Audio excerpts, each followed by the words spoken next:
The day my daughter posted a Happy Father's Day tribute to another man, I didn't throw the mug across the room. I didn't curse. I didn't even blink. I just stared at the screen.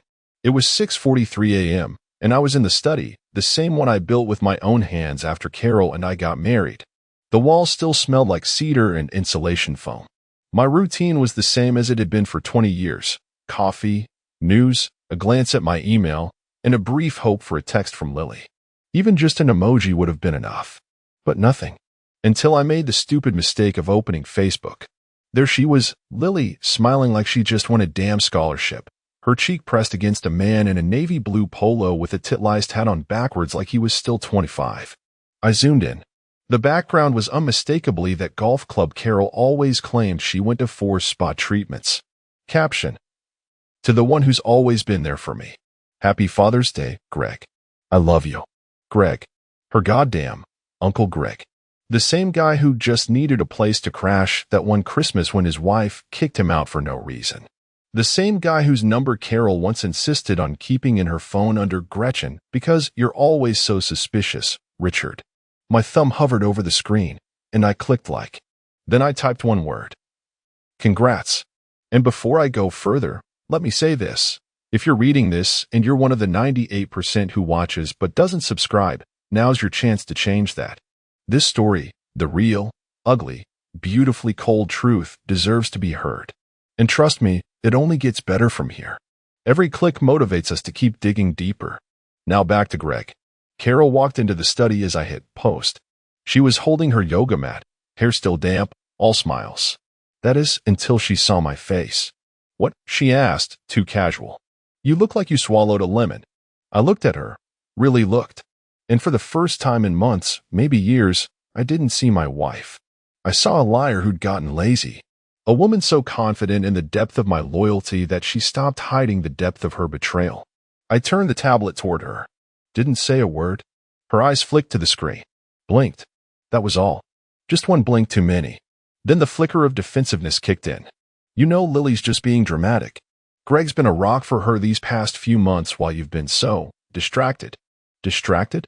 Work, your projects, the garage, all of it. Maybe if you were more present. I held up a finger, not to silence her, just to mark the beginning of her irrelevance. That's when I stood up, walked to the garage, and unlocked the safe I hadn't touched since Lily was 16. Inside was a folder labeled Lily, Future.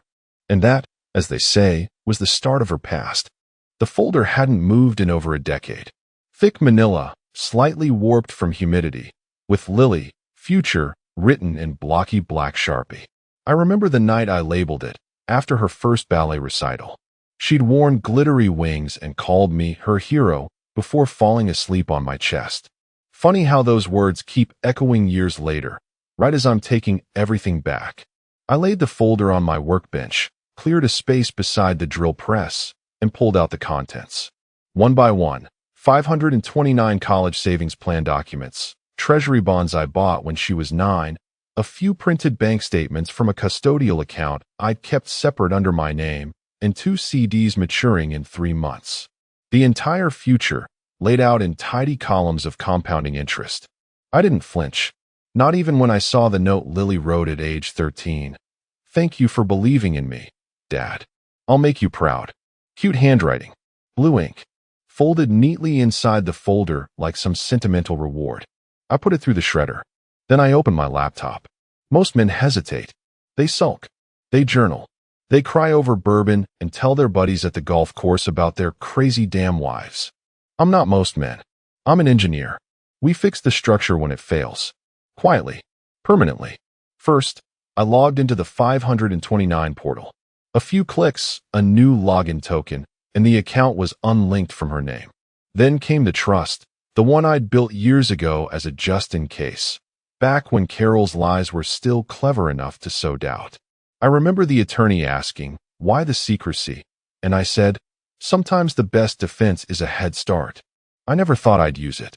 But oh, how glad I was that I paid those extra legal fees now. Devin M. Bailey. That's the name I attached to the trust. I hadn't seen him in years, but I'd followed enough breadcrumbs, an obituary here, a public photo album there, to keep the details updated. Greg's little accident. His slip with another woman back when Carol and I were dating. He never admitted it, of course, but I kept receipts. Literally. The irony was perfect. The man my daughter praised as the one who's always been there had ditched his own kid decades ago. And now, that forgotten kid, he'd be getting everything I built. By sunset, it was done. No confrontation. No slammed doors or screaming matches. Just legal, surgical silence. Carol made dinner, some quinoa monstrosity with grilled zucchini, and asked if I wanted to join. I told her I had emails to finish. She gave me that "you've been moody all week" look, but didn't push. Why would she? She still thought she was ahead of the game. I sat in the garage an hour after she went to bed, just watching the safe door sit ajar, that empty folder inside. It looked like a casket. Appropriate, considering what I'd just buried. Not Lily. Not her future. Just the illusion that any of it was deserved. Sunday brunch at her sister Marlene's was a weekly ritual: sunlight, mimosas, and passive-aggressive pancakes. Carol was in peak performance mode that morning. White blouse, coral lipstick, the same annoying laugh she reserves for when she's trying to sound effortless and winning. She played hostess even when it wasn't her house, sliding plates, pouring juice like it was a press conference. "Greg's always had a special bond with Lily," she said, slicing into a frittata. "He just gets her, you know." Marlene didn't respond right away.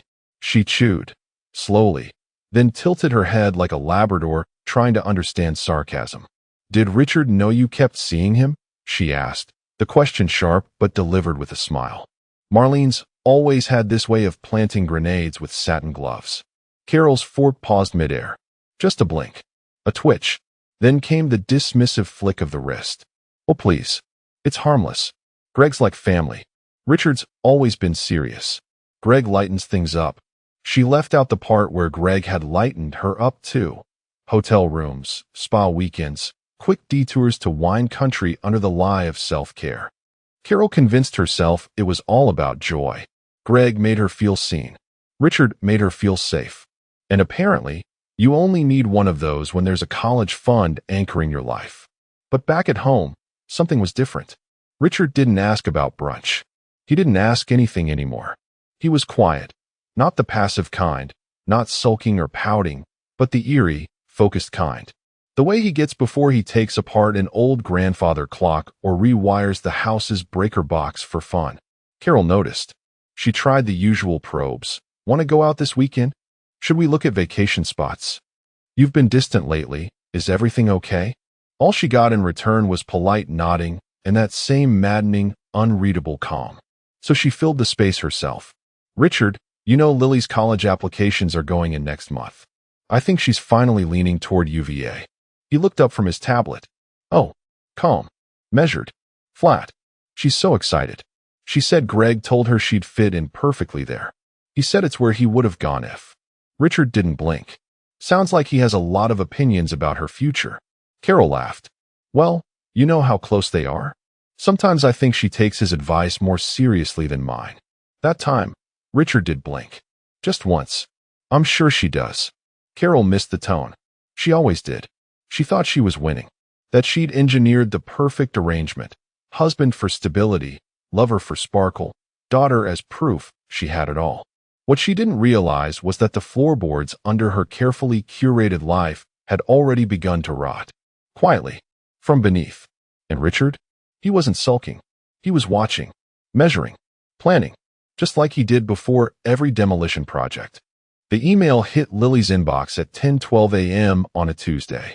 She was half listening to a TikTok podcast about dorm shopping while scrolling for laptop deals when the subject line popped up. "Your 529 account statement is now available." Nothing unusual. She got them every month. She clicked it out of habit, expecting the same four-figure number sitting pretty under her name. Lily Marshall, custodial beneficiary. Instead, the screen glitched. Reloaded. Then a red banner appeared at the top. "This account is no longer available under this login." She blinked. Refreshed. Tried again. Same result. Then came the cold shift in her gut. That flicker of adrenaline that hits when something familiar suddenly goes wrong. She tapped out a message to Richard. "Hey, can't access the college fund thing. Did something change?" No read receipt. She called him. Straight to voicemail. She called again. This time it rang twice before cutting off. Her thumb hovered over Carol's name in her contacts, but something stopped her. She knew if she went to her mom now, it'd turn into drama. And despite everything, despite the growing weirdness around Richard's silence and Carol's chirpy brunch comments, she still wanted to believe there was a normal explanation. So she called the bank. After 4 layers of verification, a man named George answered. His tone was too polite. Yes, Miss Marshall. I see here the account in question was transferred several days ago. Transferred where? She asked, her voice a little higher than she wanted it to be. I'm afraid I can't disclose that.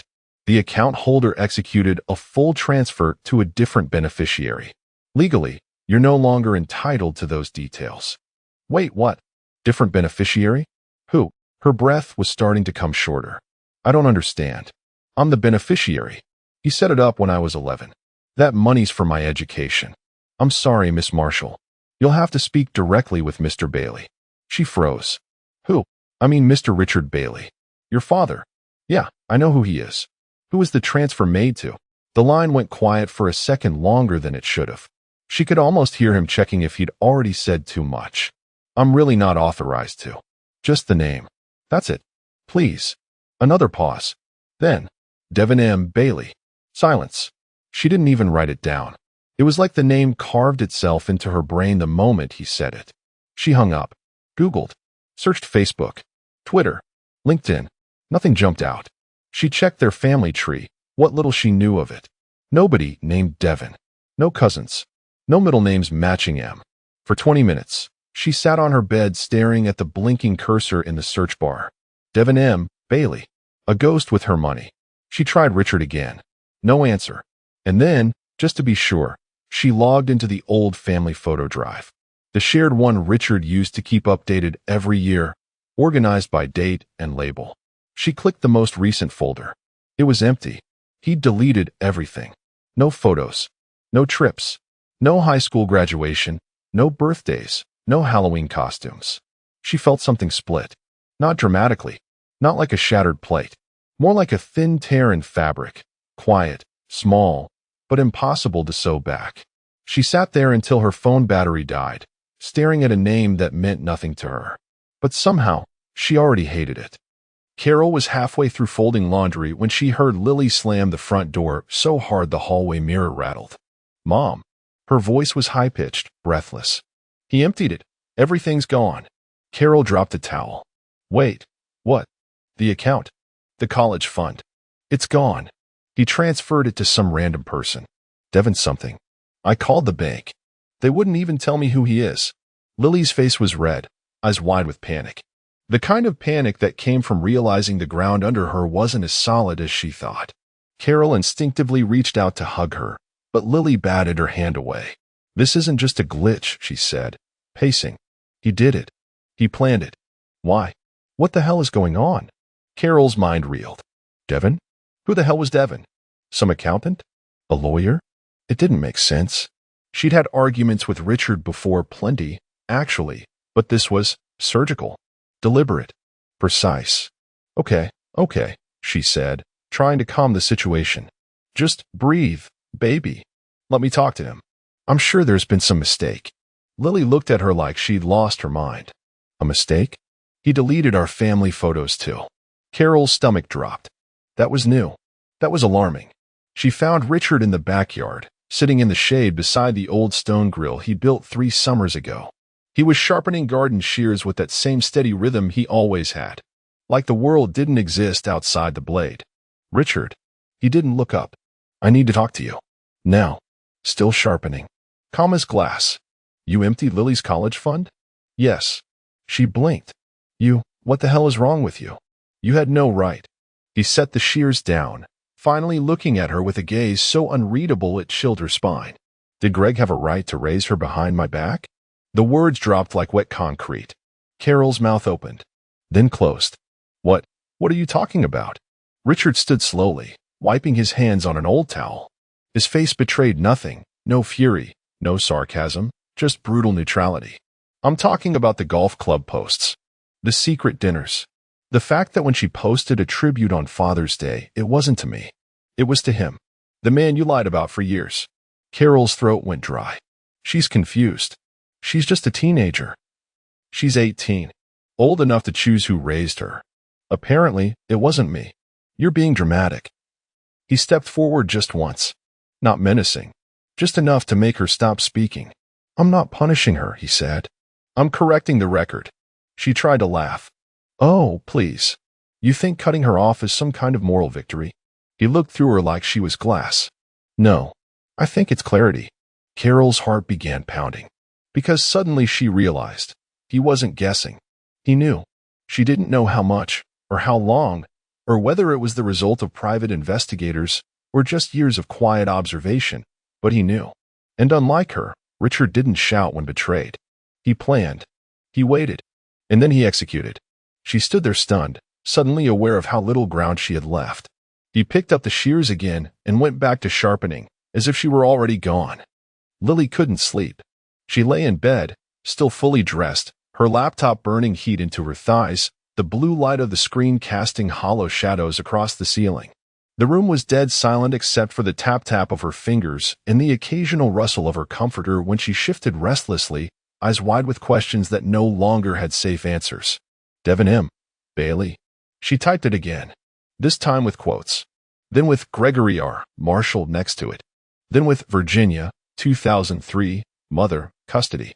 Nothing came up at first, just a LinkedIn page with no photo, a defunct SoundCloud, and a couple of archived school newsletters from some small town in North Carolina.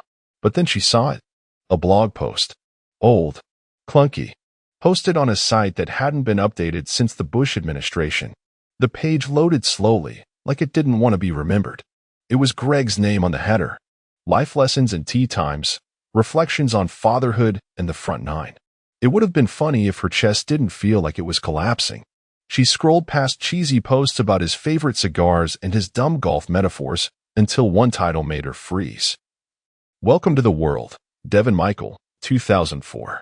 The post was short, gushing. Sometimes, life throws you a hookshot you never saw coming, but you thank God it landed anyway. Devin came into the world this week, and I've never felt more terrified or proud. He's got his mom's eyes and my big dumb feet. I may not be perfect, but I swear I'll show up for him, even if everything else falls apart. There was a photo attached, low quality, scanned, off-centered. A baby in a blue blanket. Greg, younger, less gray, holding the child with the same dopey grin Lily had always associated with her own childhood photos. She sat back, hands trembling. The room spun. Devin was her age. She checked the timestamp, June 2004. Her birthday was in May. They were 11 months apart.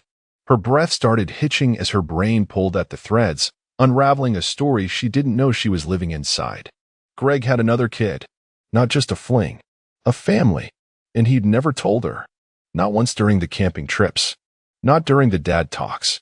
Not even in the countless hours he spent helping her with college essays, telling her he believed in her more than anyone. She stood up suddenly, knocking the laptop to the floor. The photo of baby Devin stared up from the screen like an accusation. She wasn't the only child. She wasn't even the only mistake. All those years of believing she was special, chosen, loved like a daughter by the man who understood her better than her own father? They fractured into something brittle. Something foul. Who the hell was she? Not Richard's real daughter. Not Greg's only one. Just a girl who clung to a lie because it sounded sweeter than the truth.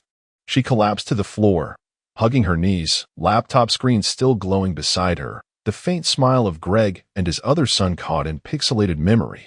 And for the first time in her life, Lily felt entirely, painfully replaceable.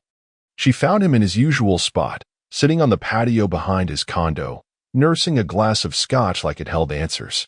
The same Adirondack chair he'd lounged in while telling her, "You've got your mom's stubbornness and my taste in jazz. That's why we get along." But now the resemblance made her sick.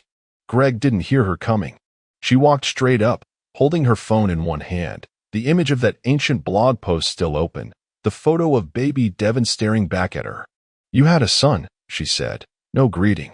No smile. Greg flinched. Slowly looked up. "What?" She held the phone closer. "Devin Michael. Ring any bells? You wrote a whole post about him." He took the glass from his lips and set it down. "Lily, how did you find that?" You wrote it publicly, genius. Not exactly hidden. Her voice trembled, not with rage, but with the slow, collapsing realization of who she'd actually been talking to all these years. Greg's mouth opened, then closed again. He looked tired. Older. It was complicated, he finally said. It was a long time ago. His mom and I didn't work out. You told me everything about your life. Every stupid little childhood injury, your prom date, your first job. But not this. Her hand was shaking now. Why? I didn't want to confuse you. I wasn't sure how to explain it.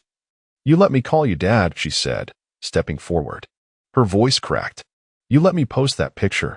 You let me humiliate myself. Richard raised me, paid for everything, and you knew what I was going to write, and you let me. He rubbed his face. It wasn't like that. Oh, save it. Her voice was rising, finally catching up to the fire inside. You were just waiting for the benefits without the responsibility. The praise without the cost. You didn't tell me about your actual son because it ruined your narrative, right? Because it meant I wasn't your little only anything. Just a backup family. A good look. A cover. The patio door slid open behind them. Carol. Lily. Her voice was tentative. What's going on? Lily didn't look at her. Her eyes were locked on Greg. He has a son, she said. My age. Named Devin. He's the one Dad transferred everything to. Because he's actually his kid. And you never told me. Carol stepped between them, like a mother bear with no plan. That was before us, she said quickly. Greg made mistakes, yes, but we were just trying to do right by you. Don't. Lily cut her off, trembling. Just don't. Greg stepped back, looked at Carol, then at Lily, then down. I think I should go, he muttered, voice hollow. Lily didn't stop him. She didn't scream. She didn't cry. She just watched as he walked down the steps, got in his car, and drove away without so much as a goodbye. Carol started to speak again, but Lily was already inside, the door sliding shut between them like a guillotine. She walked to the bathroom, turned the light on, looked at herself in the mirror, and for the first time in her life, she couldn't answer the question. Who raised me? Not Richard. Not fully. Not Greg. Not truthfully. She wiped her face with trembling hands. She had lost everything: money, certainty, identity. And all because she trusted a man who had already proven once that walking away was easier than staying honest. It started with a screenshot. Some anonymous Reddit user, probably someone from Richard's office, or one of those corporate mixers where everyone gossiped and whispers over shrimp cocktail, posted a side-by-side image. On the left, Lily's Father's Day tribute with Greg. On the right, an old company newsletter photo from 2011 showing Richard with a tiny Lily on his shoulders at the firm's family field day. The caption beneath the post read, He raised her, paid for everything, 20 years. And she calls another man dad? Wild. It hit the front page of a mid-tier subreddit in 6 hours. From there, it spiderwebbed across the web like a bloodstain.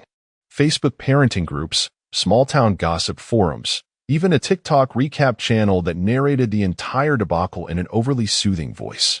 The story had all the ingredients the internet loved: cheating wife, blindsided husband, loyal stepfather, bratty kid, cold revenge.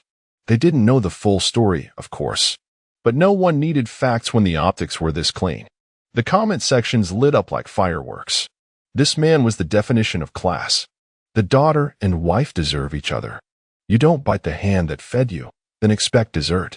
Transferring the college fund? That's not petty. That's justice.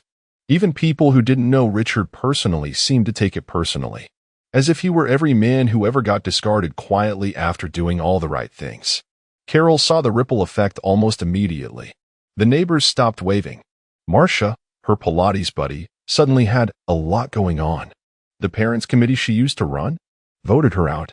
She made the mistake of going to brunch one Sunday, different place, different friends, and halfway through her Eggs Benedict, a woman at the next table leaned over and whispered, "Is that the woman whose daughter posted about the wrong dad?"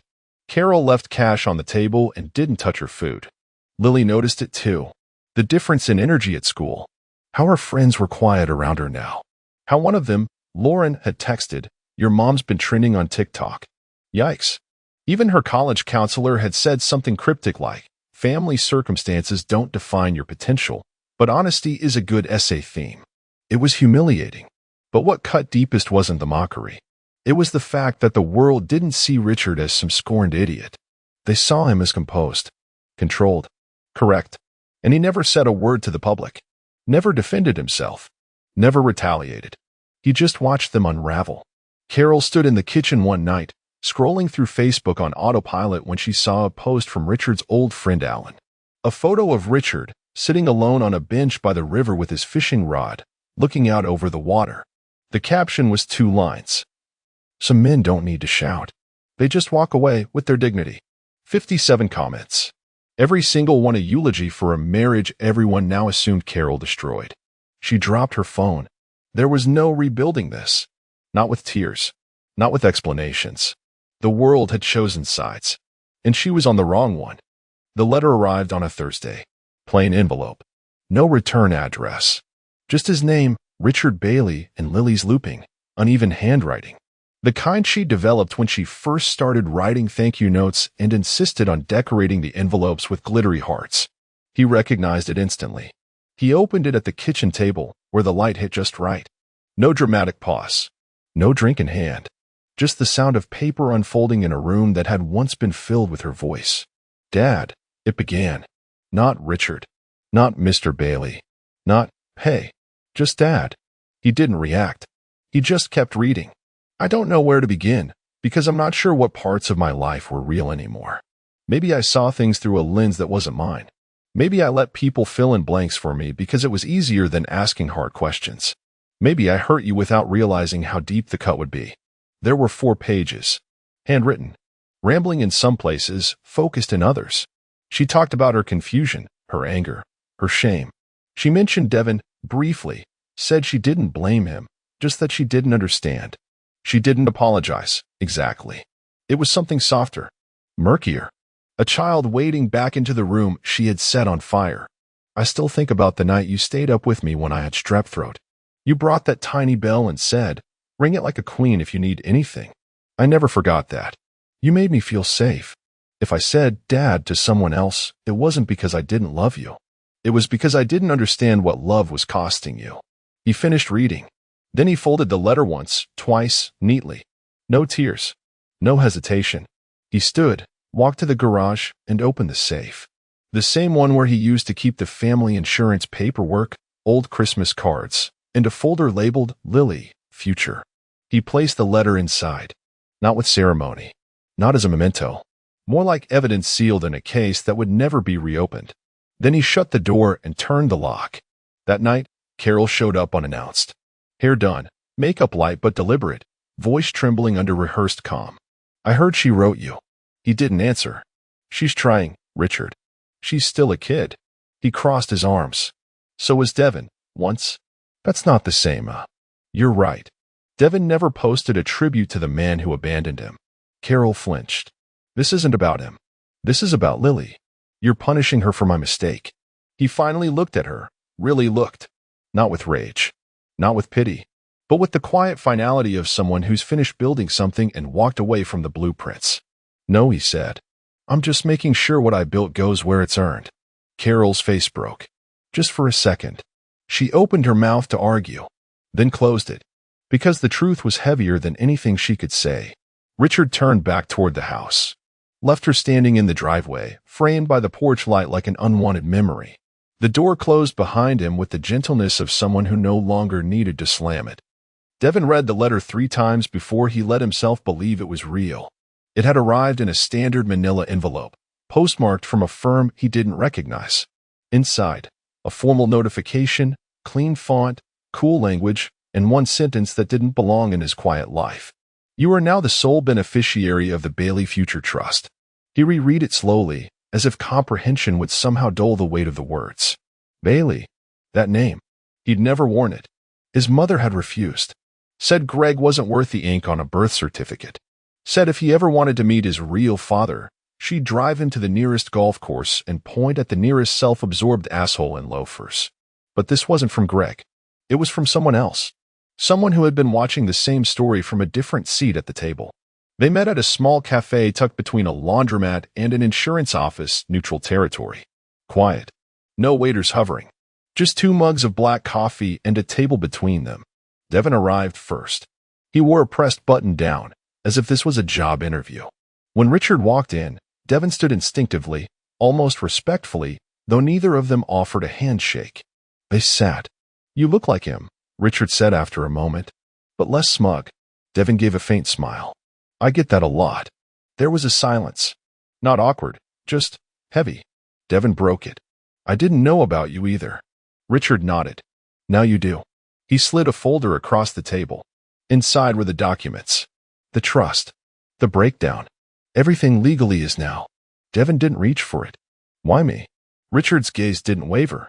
"Because I built something for someone who didn't want it. And you never asked for anything. Which tells me you might actually appreciate it." Devon exhaled slowly. "This is going to mess up a lot of things, isn't it?" It already did. They didn't linger. No long backstories. No emotional closure. Just two men acknowledging a strange, twisted bond formed in the vacuum left by another man's neglect. When Devon finally took the folder, he looked almost reluctant. Like the weight of it came with a kind of guilt. "I don't know what I'm supposed to do with this." Richard stood up. "Start with whatever you wish someone had done for you." Across town, Lily sat alone on her bed, acceptance letter from UVA open on her desk. Her name was printed in bold at the top. "Congratulations. Class of 2029. The first time she'd read it, she'd screamed. Carol had cried. Greg had clapped. That letter hadn't moved in 6 days. No deposits had been made. No financial aid filled in. No answers from Richard. And now, not even Greg. All she had was a name burned into her memory like a brand. Devon M. Bailey. She'd Googled him again. Found a single blurry photo from a college open mic night, him holding a guitar, smiling. Not at the camera. Just smiling. He didn't look like a thief. He didn't look like a replacement. But in her mind, he was both. She picked up the letter and crumpled it halfway before stopping herself. She smoothed it back out, folded it carefully, placed it back in its envelope. Then she sat, still, quiet, staring out her window at nothing. Richard hadn't yelled. He hadn't cursed. But the silence he left behind? It was deafening, eternal, and utterly unfixable. She set it right between the sweet corn and the damn peach cobbler. No warning. No build-up. 1 second we were passing around coleslaw. The next she was detonating a marriage in front of 3 generations and a golden retriever. "You'll never be half the man my lover is." Plastic fork stopped midair. The air conditioner kicked on but didn't help. You could feel the drop in pressure like the sky was holding its breath. My niece stared at her Capri Sun like it might bite her. My brother-in-law choked on his lemonade.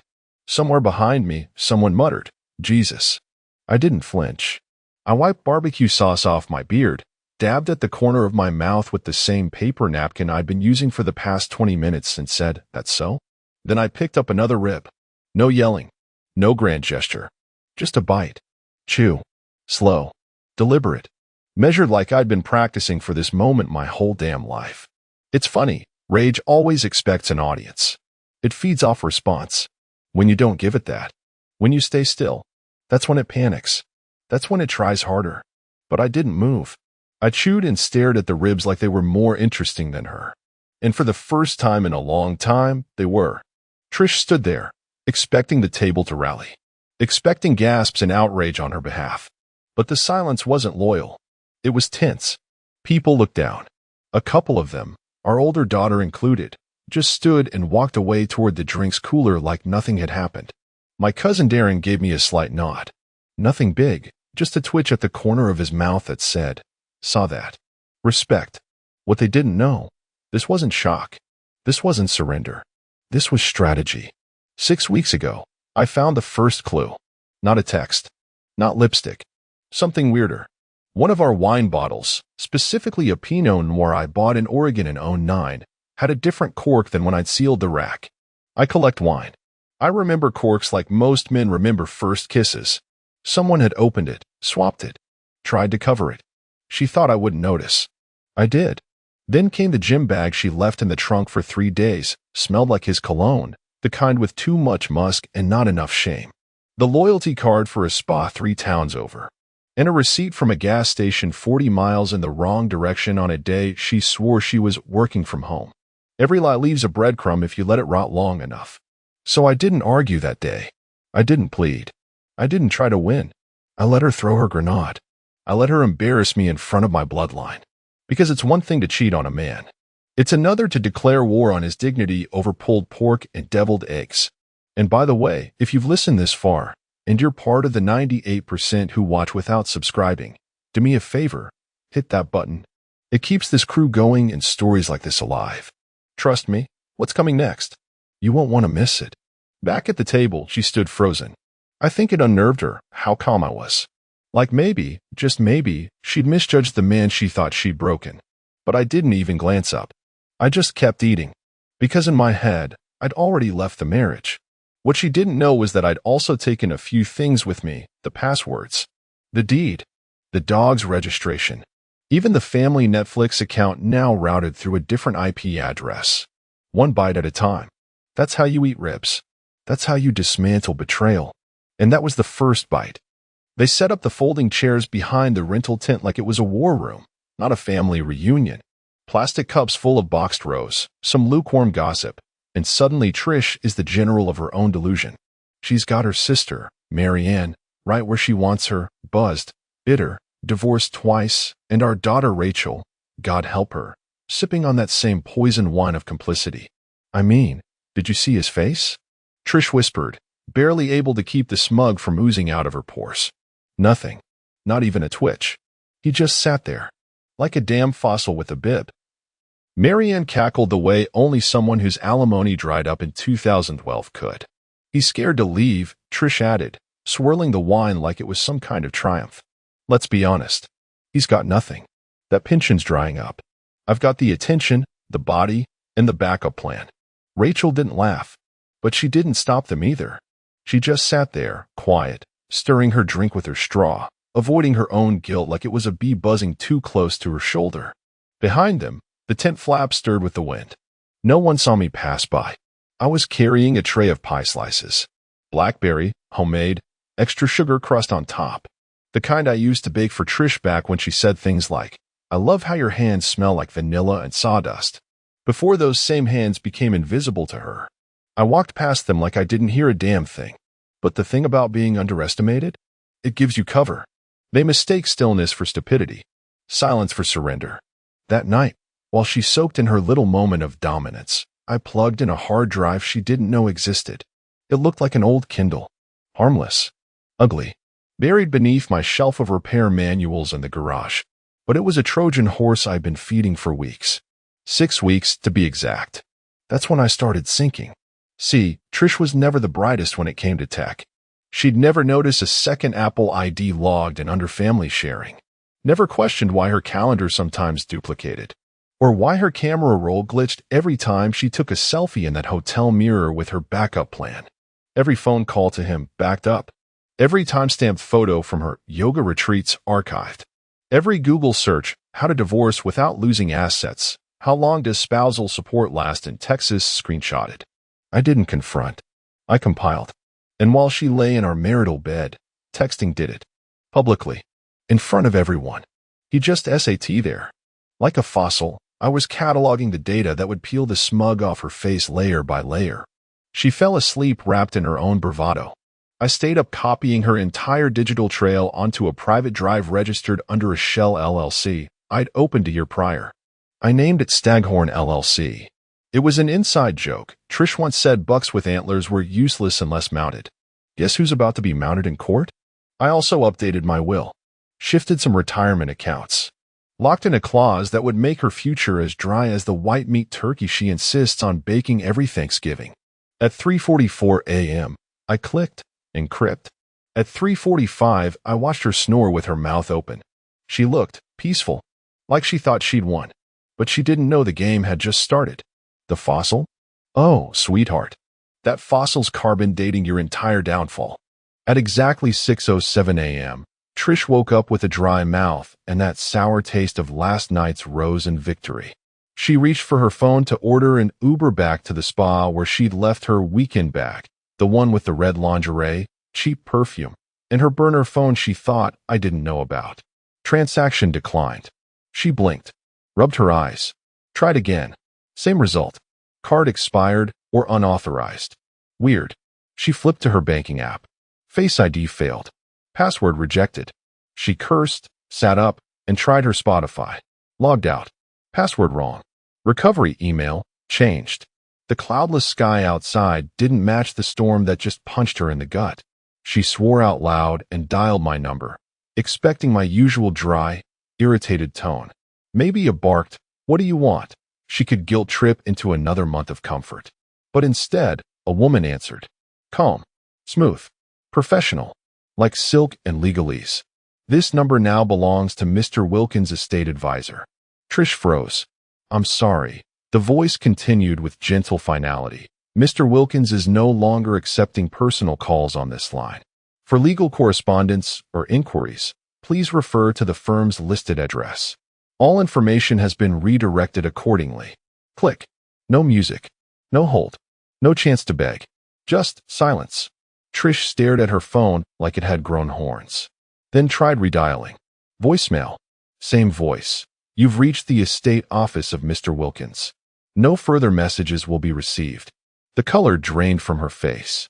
She tossed the blanket off and stormed toward the dresser, fumbling with her robe, searching for my old tablet, the one I never used. Except I had. 2 weeks ago. I'd left it there on purpose, synced to a dummy Apple account with all her little tricks logged in. She'd used it, thinking she was being clever. It was bait. Now it didn't respond. Blank. Wiped. I'd factory reset it 3 hours earlier.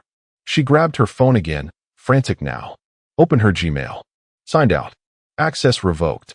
Tried Facebook. Locked. Instagram. Gone. Even her Uber account was now flagged with a security alert. Please contact support. She had been erased. The world she thought she'd ruled from the shadows had been digitally amputated in one clean swipe. What she didn't realize, I'd transferred ownership of nearly every shared asset to protected legal entities over the last 2 months. Utilities, car leases, investment accounts, even the HOA login. One by one, I'd ghosted her digitally until her reflection didn't show up in any system we'd once shared. Trish wasn't just locked out. She was severed. In every spreadsheet I'd drawn up at 2 a.m., every secure file I stored on encrypted drives under fake project names, she had no idea just how much she'd lost before she even woke up. All because she underestimated what a quiet man with a barbecue apron and a plan could really do. She thought the phone call would put me in my place. Instead, it was the first time she realized I'd already left the damn building. She showed up in a hoodie in rage. Hair in a panic bun, yesterday's makeup smudged into abstract regret. Flip-flops slapping against the concrete like applause for her own disaster. The Uber dropped her at the curb of our house, except nothing about it was hers anymore. She punched the keypad like it owed her an apology. Nothing. No chirp. No click. No little green light. She tried the code again, her birthday. Then our anniversary. Then our daughter's graduation date. All dead combinations. Trish stepped back and stared at the front door like it had betrayed her too. She didn't realize that the betrayal happened long before any locks were changed. That was just the paperwork catching up. The truth was, her name was never on the deed. Ever. Back when we refinanced 15 years ago, she didn't bother to ask why I was taking care of it. She was too busy planning kitchen remodels we never started. I added a residency rider, essentially making her a long-term guest. It had legal teeth if you knew how to wield it. I did. She called the cops. That was cute. 2 officers pulled up, calm and polite, until she started yelling about how her husband had locked her out of her own damn house. I came to the door, clean-shaven, dressed, holding a file folder like I'd been expecting this exact Tuesday morning ambush. Ma'am, one officer said after glancing through the documents I handed over, you're not listed as an owner or tenant on the current title. But I live here. You did. But legally? This isn't your house anymore. She looked at me like I had just skinned her alive with a butter knife. Her mouth opened, but no words came out. Just air and disbelief. They gave her 5 minutes to collect whatever was hers. I offered to hand her the box I'd pre-packed. It had her yoga mat, her 2 spa robes, the copy of The Secret she never read, and the fake Fendi purse her lover had gifted her after some trip to Scottsdale. I didn't say a word while she opened it. Just watched her realize this was real. Irrevocable. She pushed past the threshold, trying to get in, like momentum would unlock the walls. But it didn't feel like home anymore. Because it wasn't. Inside, It was gutted. No art. No rugs. No family heirlooms. The mounted TV was gone. Even the dog crate. Empty. I'd rehomed Jasper to our son's place a week ago. He hated the tension anyway. Wouldn't sleep near her since last Christmas. She walked through the hollow living room like a widow at a wake, until she saw the one thing I left behind, a photo, centered on the mantel, professionally printed, framed in solid walnut. It was from the reunion, and in it, she stood mid-scream, glass in hand, veins in her neck showing, mouth wide like she was exorcising every demon she'd spent years collecting. Behind her in the shot, everyone frozen, eyes wide, kids confused. One of the grandkids halfway through a juice box, just staring. That photo was the only thing in the house that still remembered her. She reached for it. I didn't stop her. Let her take it. Let her carry a mirror of her own undoing out the door. Because what better souvenir for a woman who thought she'd torched a man than proof she only lit herself on fire? She tried to do damage control like she always had, over the phone, from behind a facade, with that breathy voice she used when she wanted people to believe she was the victim. But this time, no one picked up the script. She called our oldest, Brian, first. Straight to voicemail. Then Ava. 3 rings, then silence. No callback. Finally, she tried Noah, the youngest, still in college, the one she always assumed would be her baby, no matter what. He picked up. One word. Mom. Her voice cracked immediately. Sweetheart. Thank God. Can you come home? This is all a mistake. Your father, he's doing something vindictive, He cut her off. Calm. Measured. No yelling. Just disappointed. You embarrassed Dad. In front of everyone. I didn't mean. We're staying with him. Click. Noah had always been soft-spoken, but I guess the silence had finally taught him clarity. And Trish, for once, had no defense. She moved down her list like she was looking for anyone to tell her she still mattered. Her sister, Marianne? The same one she laughed with behind the tent? Don't drag me into this, Trish. Seriously. I'm not touching this mess. But you agreed with me. No. I listened. That's not the same. Click. Her boss? At the firm where she consulted 3 days a week and spent the rest massaging her affair into the cracks of our marriage? Hi, Trish. Look, we've all heard something. Weird's going on. Take some time off, okay? Use some of your PTO. Clear your head. Translation. You're radioactive now. She tried calling my brother next. Blocked. Even Rachel, our daughter who'd kept neutral at the reunion, sent a single text in return. I need time. Trish sat in a parking lot outside a Panera Bread for almost 2 hours that morning, phone in hand, notifications silent, screen black, her coffee going cold. It was the first time in her adult life no one wanted her version of the story. Because this time, her audience had already seen the show. She was frozen out, not by a single villain, but by the consequence of collective memory. One ugly moment, and every bridge she'd ever stood on lit up like tinder soaked in her own ego. And me? I didn't say a word. I didn't text. Didn't taunt. Didn't need to. Silence was the only language she couldn't manipulate. Because you can't seduce silence. You can't gaslight it. Can't twist it into some melodramatic apology narrative where she ends up crying on a couch while someone rubs her back and says, "You just made a mistake." No. Silence holds a mirror. And in that silence, Trish saw something far worse than my anger. She saw what she'd become. Alone. Uninvited. Disbelieved. Not because someone turned people against her, but because she finally showed them all who she really was. The email hit her inbox at 11:03 a.m., just as she pulled into the driveway of the short-term rental she'd booked under her maiden name. A forgettable stucco box with beige walls and a yard full of regret. She parked crooked, hands trembling, still coming down from the cold wall of silence the last 24 hours had become. Subject line. For Trish.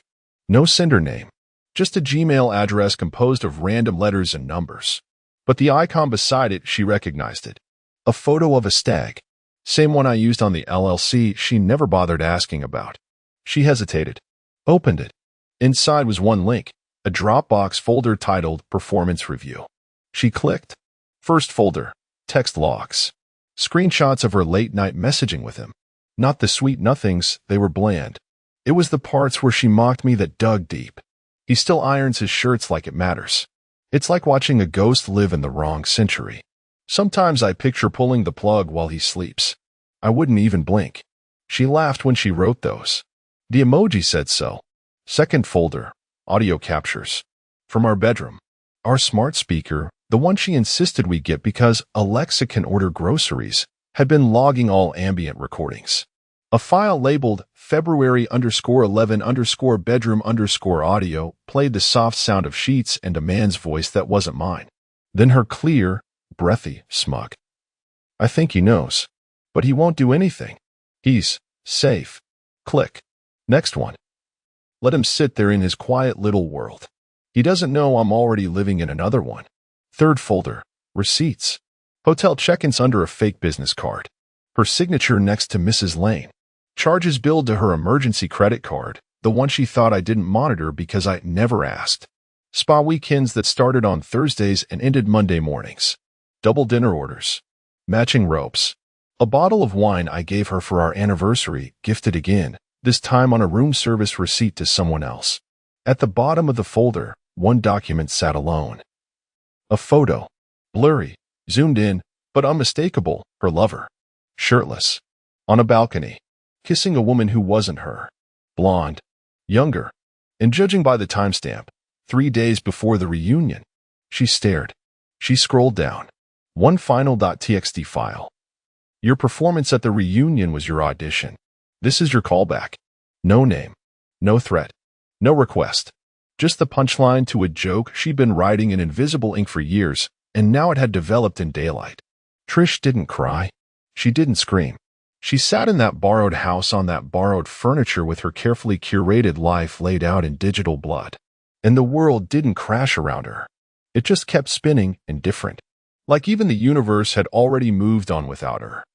I chose the place deliberately downtown, upscale, glass walls on 3 sides, no shadows for secrets to hide in. Every table had linen napkins and white plates big enough to serve your ego on. The kind of place where the sound of cutlery clinking feels like judgment. I was already seated when she walked in. Trish looked like a woman unraveling slowly, thread by thread. Designer blazer over a wrinkled blouse, mascara caked under her eyes like a bruise she didn't want to admit was self-inflicted. Her heels clicked like they were trying to make a statement, but her face told the real story. She hadn't slept. Probably hadn't eaten either. She spotted me, hesitated, then walked over. I stood, gestured politely, like I would to a stranger at a job interview. She sat. Thanks for agreeing to meet, she said quietly. I didn't, I replied. I invited. I returned to my brisket, slow-cooked and pepper-rubbed to perfection, letting the silence do all the work. She watched me chew for a beat, maybe waiting for a cue, an opening, something that would let her pivot back into the manipulative rhythm she used to dance so well. But I didn't offer one. Next to my plate sat a thick envelope. Cream-colored. Heavy. I tapped it once, then slid it toward her like it was a dessert menu. Thought you should see what you traded me for. She blinked, touched it like it might burn her. Pulled out the photos. Surveillance stills. High-res. Time-stamped. Crisp as regret. Her lover. Shirt unbuttoned. Arms wrapped around a woman in a short red dress. In one shot, they were laughing. In another, his hand was on her lower back. And in the last, mid-kiss. Not soft. Not new. Familiar. It was the same balcony from the Dropbox photo. Different angle. Trish froze. Her mouth moved, but nothing came out. She reached for her water, knocked it slightly, gripped the glass, and took a sip too fast. It caught in her throat. She coughed. Hard. A wet, startled sputter that drew glances from 2 tables over. She waved them off, eyes watering, breath catching between panic and humiliation. Me? I kept chewing. Didn't flinch.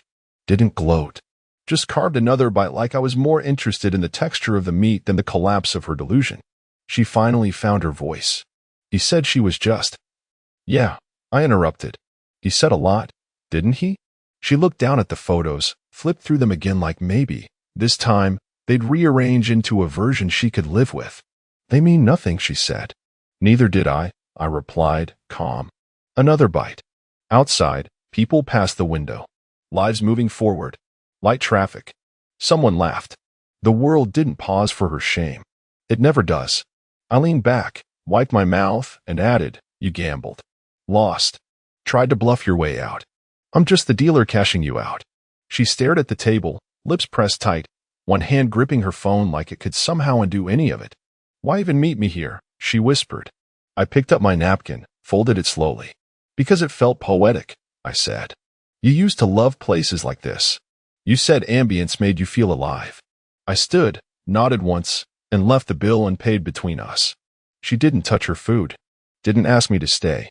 She sat there, holding the evidence of everything she'd chosen, while I walked away with everything she'd lost. The thing about endings, they don't always come with fireworks. Sometimes they arrive on a Tuesday morning with notarized documents and perfectly timed emails. The dinner wasn't closure. It was confirmation that she'd seen the wreckage in full daylight and still had nothing left to stand on. The next steps? Pure administration. I had everything ready before she even picked up that first rib at the reunion. First, the trust. Years ago, I created one for estate planning purposes. Standard stuff at the time, just in case of a sudden death or a surprise heart attack.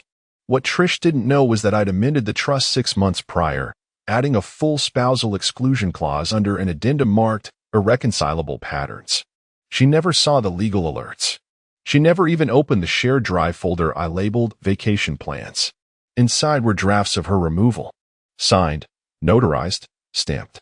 Sitting there for months. As of this week, she was locked out of any inheritance.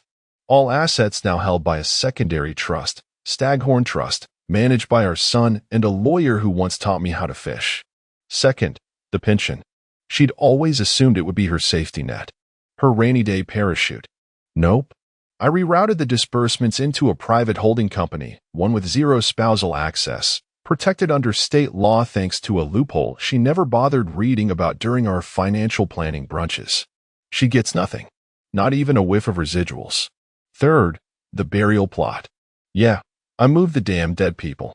Not the bodies, mind you. Just the papers, the prepaid reservation we'd made for 2 plots under a shady oak tree near her mother. Trish had picked it out. Said she liked the piece of it.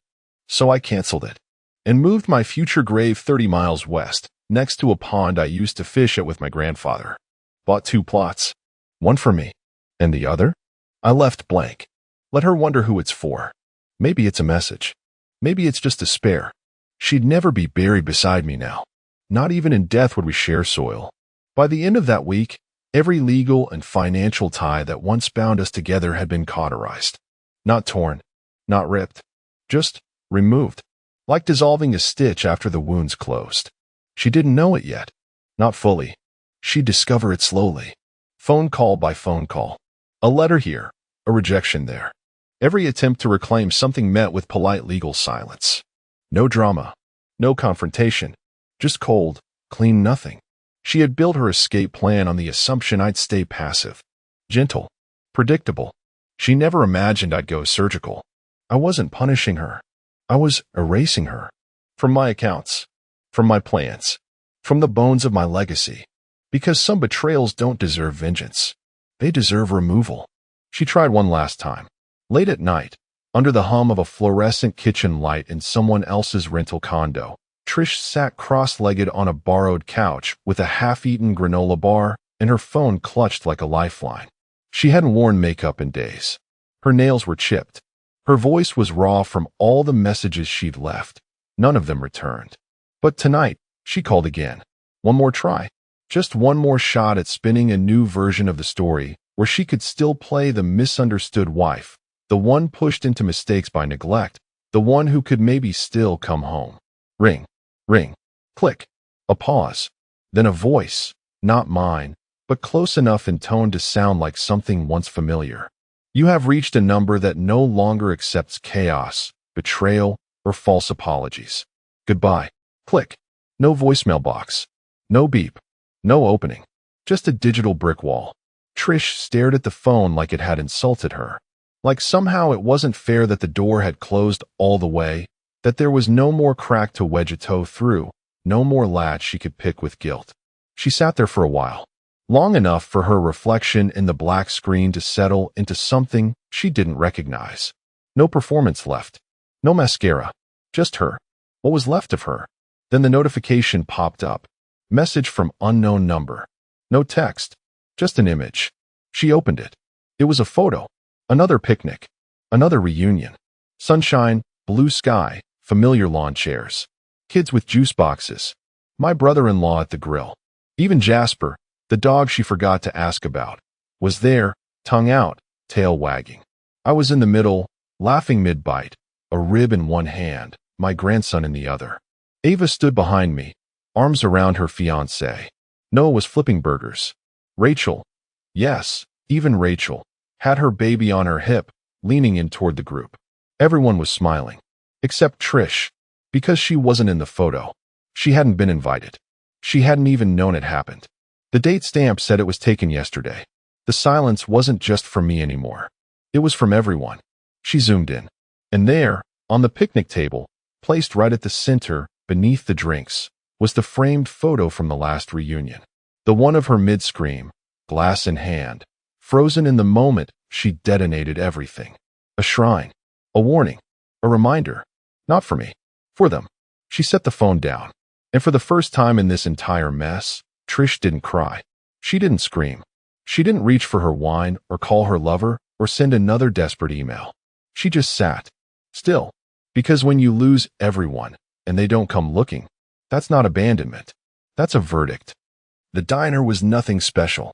A low-slung roadside place off Route 27 with peeling vinyl booths, faded pictures of Elvis on the wall, and a waitress who looked like she'd smoked her way through 3 marriages and didn't give a damn about a 4th. Perfect.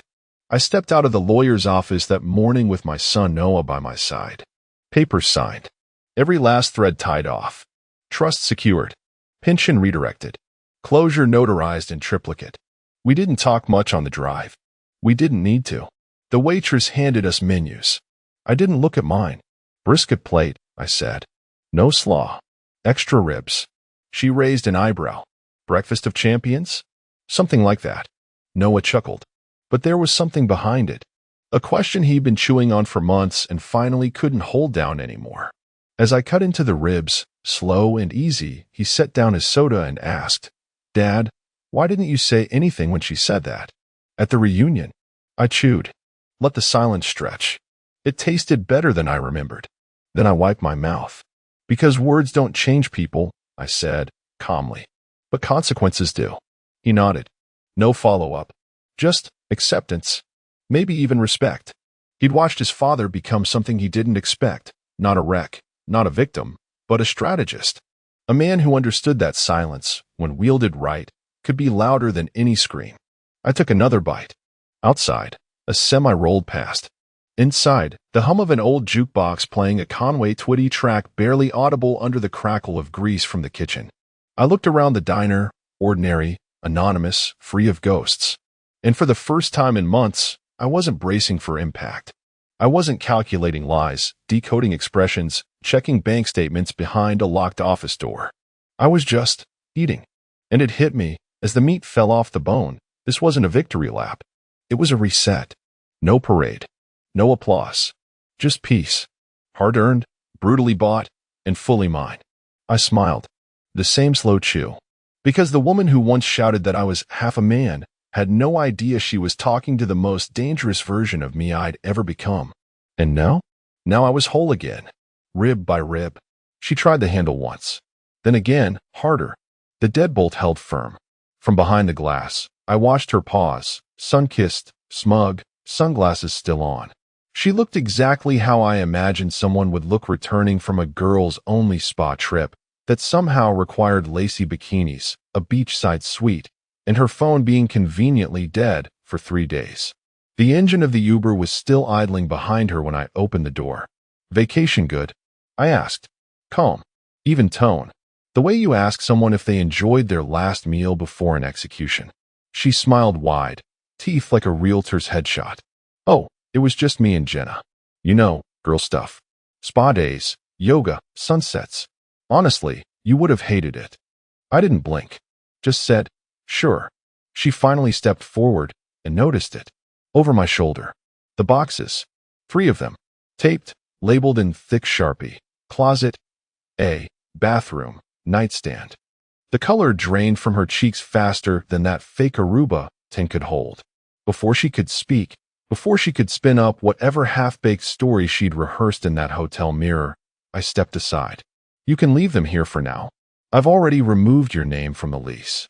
Thought it'd be better not to drag it out. She didn't move, just stood there on the front step, one hand still on the suitcase handle, the other inching toward her purse like it might contain an explanation. Or maybe her dignity.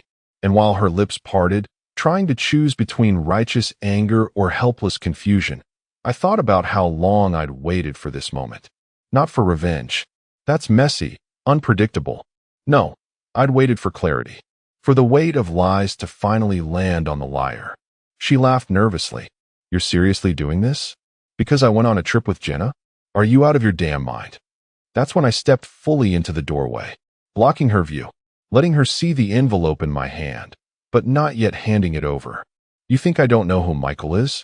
I said flatly. You think I didn't see the photos? You think your phone's GPS didn't sync while it was dead on Wi-Fi? Her mouth opened again, but this time, no sound came out.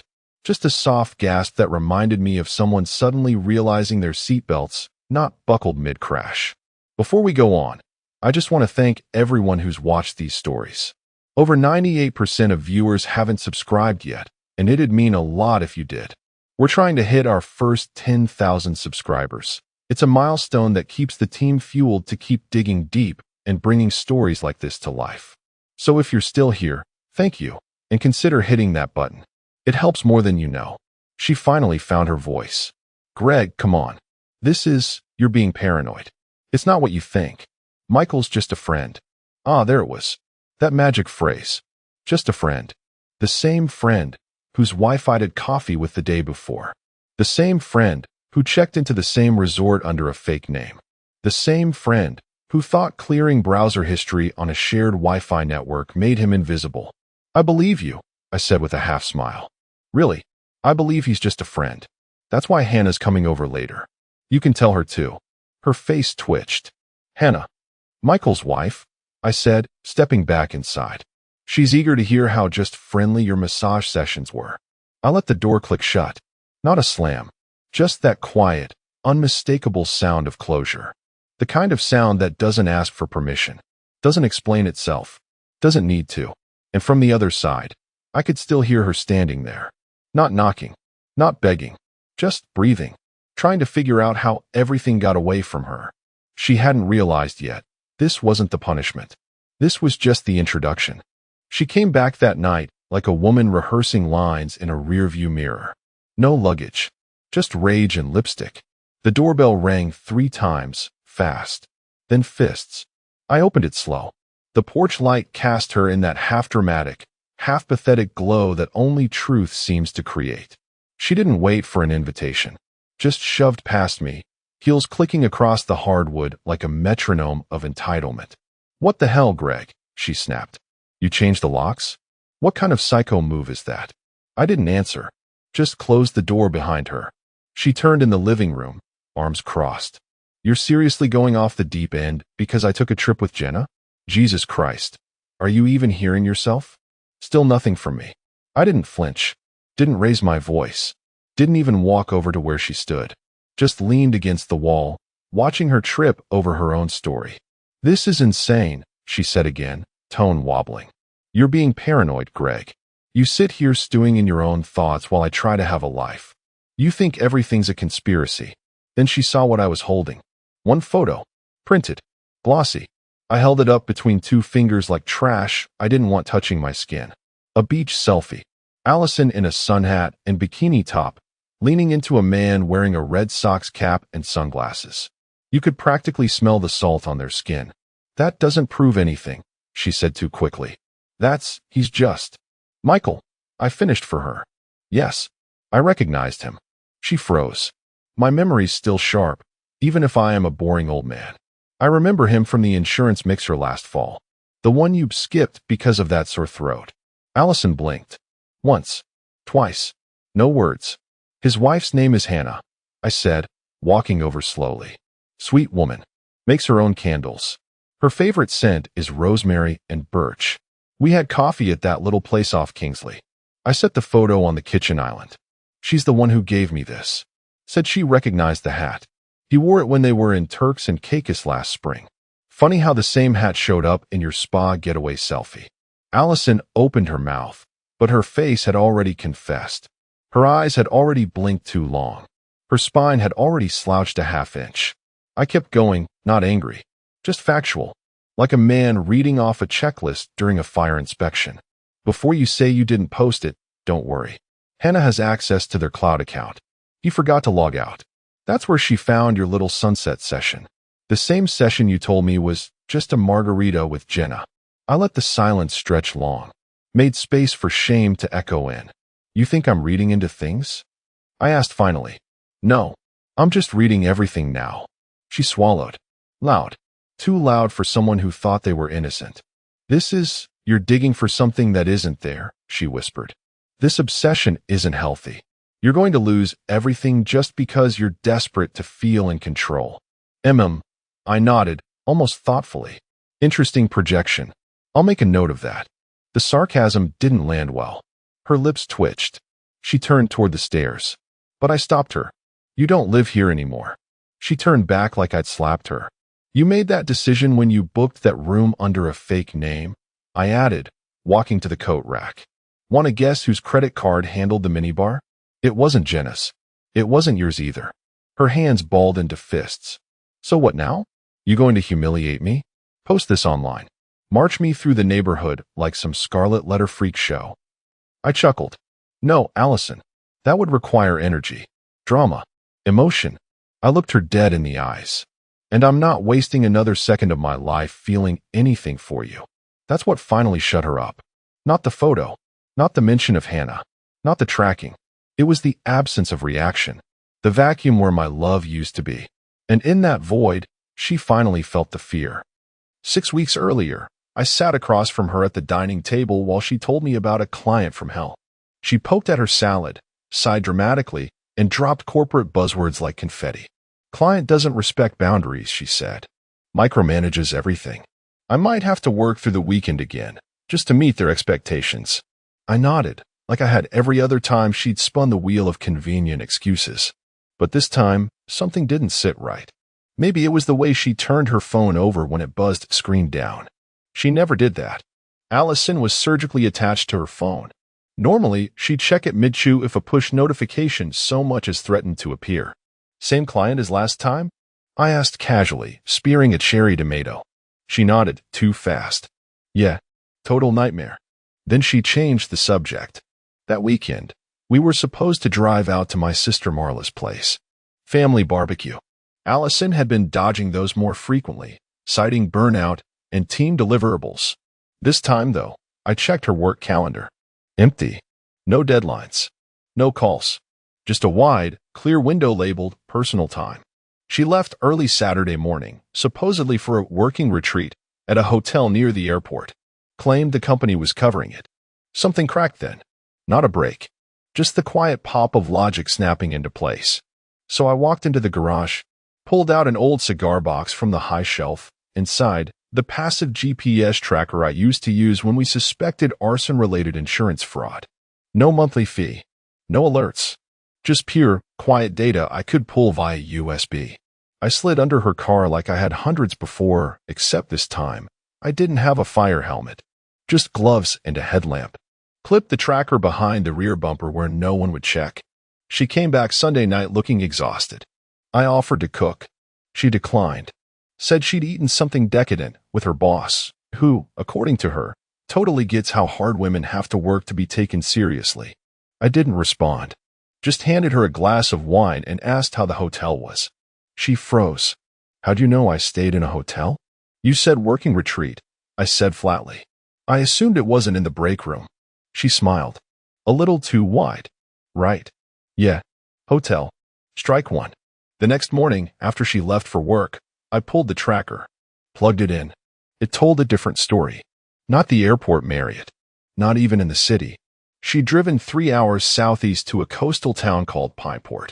Registered the car stationary for 48 hours at an oceanfront resort with couples spa packages and honeymoon suites. Strike two. The tracker also gave me timestamps. Movements. Speed. Even when she stopped for gas and how long it took her to check out. I started cross-referencing receipts in the share drawer. Hers had gone missing, except the one from a gas station with a handwritten note on the back. Next time, stay longer, M. Strike 3. I didn't confront her. That wasn't the goal anymore. This wasn't about catching a cheater. This was about documenting a pattern. So I started logging everything. Every trip. Every sudden, overtime shift. Every late-night shower. I began collecting screenshots, Airbnb listings that matched her destination routes, Google Maps reviews she left by accident. One even said, "Love the view from the bed," under a picture of a seaside room. She'd used her real name. I even synced her phone to an old iPad she forgot she gave me for my birthday 2 years ago. It still had her Apple ID logged in. That's when I found the selfie. Not a nude. Not anything vulgar. Worse, it was her in bed with him. Hair messy. No makeup. Laughing. A laugh I hadn't heard in months.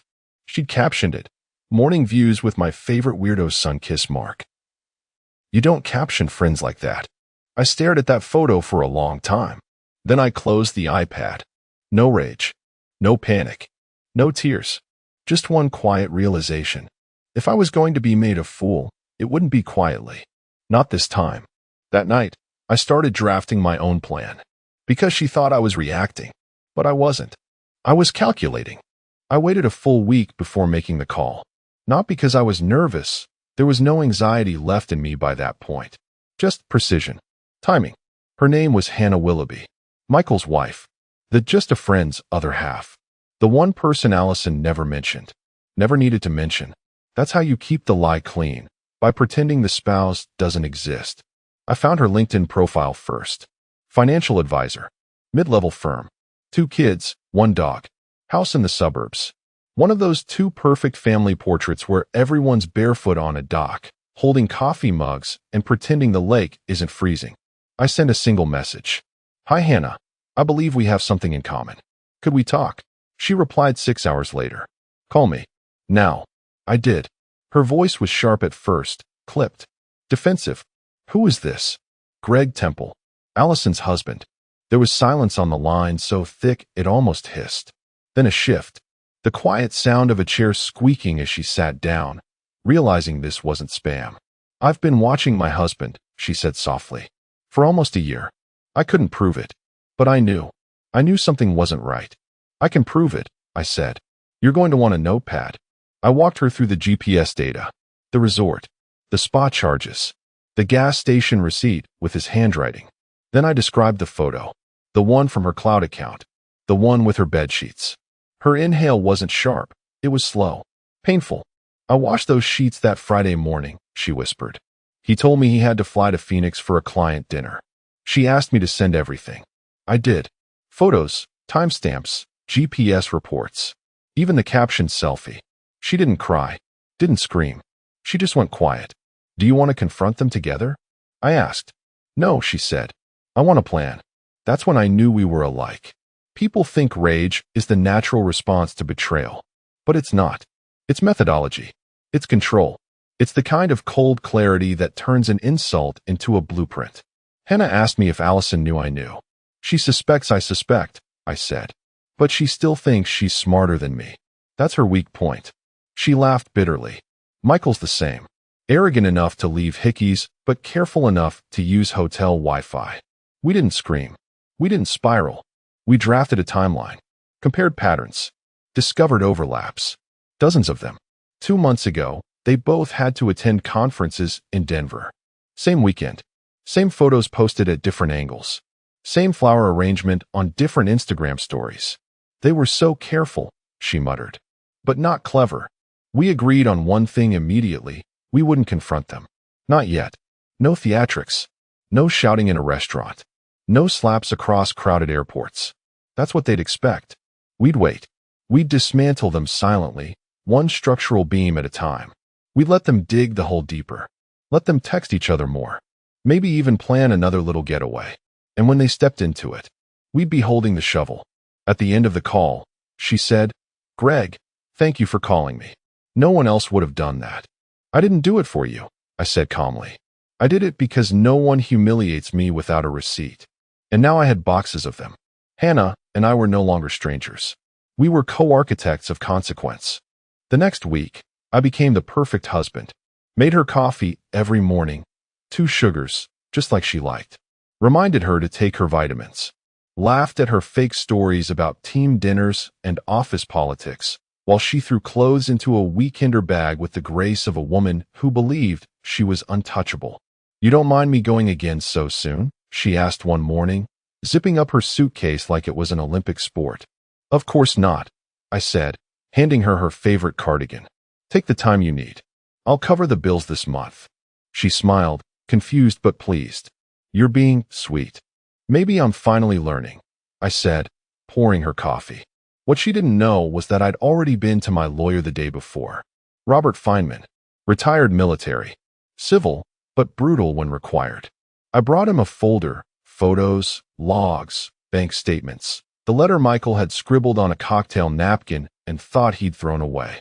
"We'll file the paperwork quietly," Robert said. "No drama. By the time she realizes what's happening, it'll already be done." He handed me the drafted separation papers, asset reallocation documents, a financial affidavit. Everything sharp as a scalpel. "Want to serve her in person?" I shook my head. "Not yet." Because while Allison was pulling bikinis and sundresses out of her drawer, I was pulling equity out of our joint retirement account. Transferred to a trust under my brother's name. Temporary, legal, airtight. She thought I was making space for her freedom. I was really creating distance for the impact. Next, I visited the safe in the basement. Changed the combination. Removed the valuables. Left the decoys. And then, I updated our home network. Turned off all devices she had remote access to. Shut down every smart home feature tied to her phone. She wouldn't even be able to adjust the thermostat when this all unfolded. The illusion stayed intact. I kissed her forehead as she left. She pulled out of the driveway, waved, and I waved back. She had no idea the locks would be different when she returned. I walked inside, booted up my laptop, typed 1 sentence. Subject, Sunday. 2. Hannah Willoughby. Body, you ready for Sunday? Her reply came fast. I've been ready for months. I scheduled deliveries for the weekend. A moving van, not for furniture, but for symbolism. 3 clearly marked boxes labeled with her initials placed neatly by the door. I even booked her a hotel under her maiden name, prepaid 2 nights. Not to be kind, just to ensure there'd be no screaming or scenes in front of the neighbors. She could fall apart somewhere else. Then I sat at the kitchen table, opened a manila envelope. Inside, copy of the separation documents. Breakdown of the assets no longer accessible. Screen-captured messages between her and Michael, including the ones with emojis no married woman should send to anyone but her husband. I stacked the documents like playing cards. Slow, deliberate. And finally, I printed 2 letters. One for her, one for him. Same sentence, typed in 12-point Times New Roman, centered on the page. "You had your moment. This is mine." I sealed them in 2 envelopes.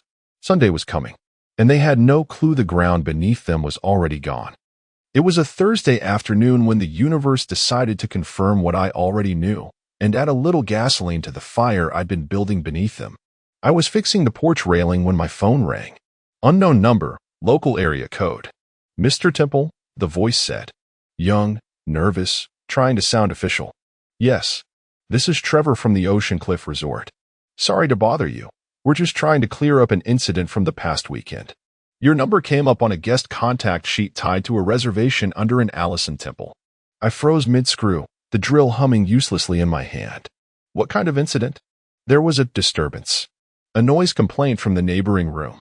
The guests listed as Mr. and Mrs. Temple were involved. Our staff responded to a broken lamp, and, well, there was some yelling. The female guest was very upset. He paused. "I'm only calling because the credit card used was tied to your name, but the guest seemed less than married." It didn't sit right with me. I didn't ask for more. Didn't press. I thanked him, hung up, and walked straight inside, wiping sawdust off my hands like I was shaking off the last bit of denial anyone might have accused me of harboring. I opened my email, attached the hotel's incident summary, sent it straight to Hannah. Subject, more proof.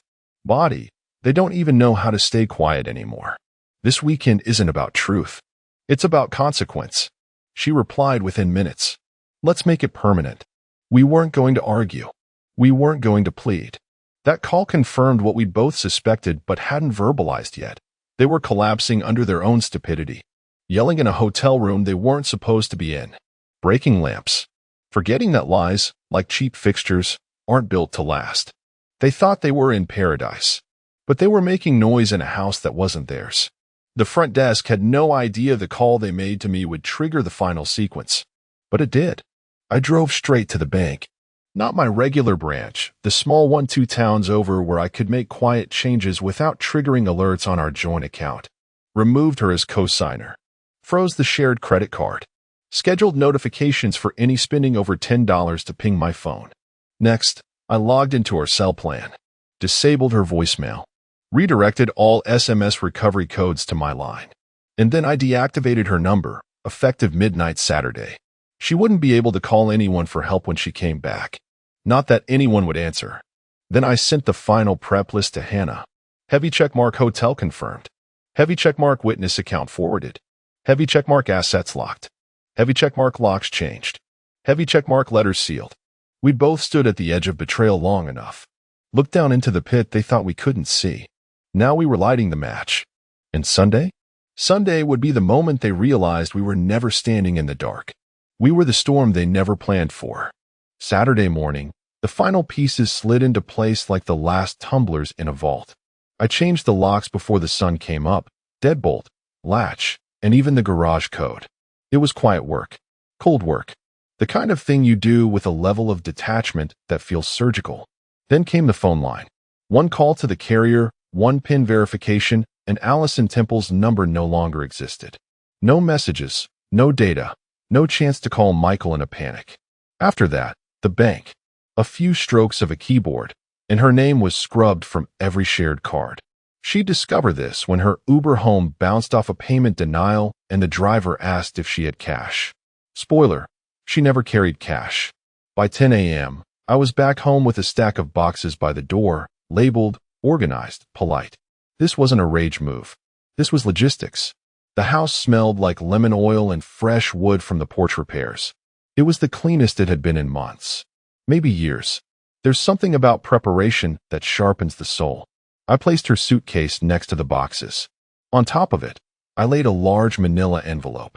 Across the front, 2 names in block letters. Allison, Michael. Inside were 12 glossy prints, each time-stamped. Hotel rooms. Parking lots. That idiotic Red Sox cap making more cameos than a sitcom side character.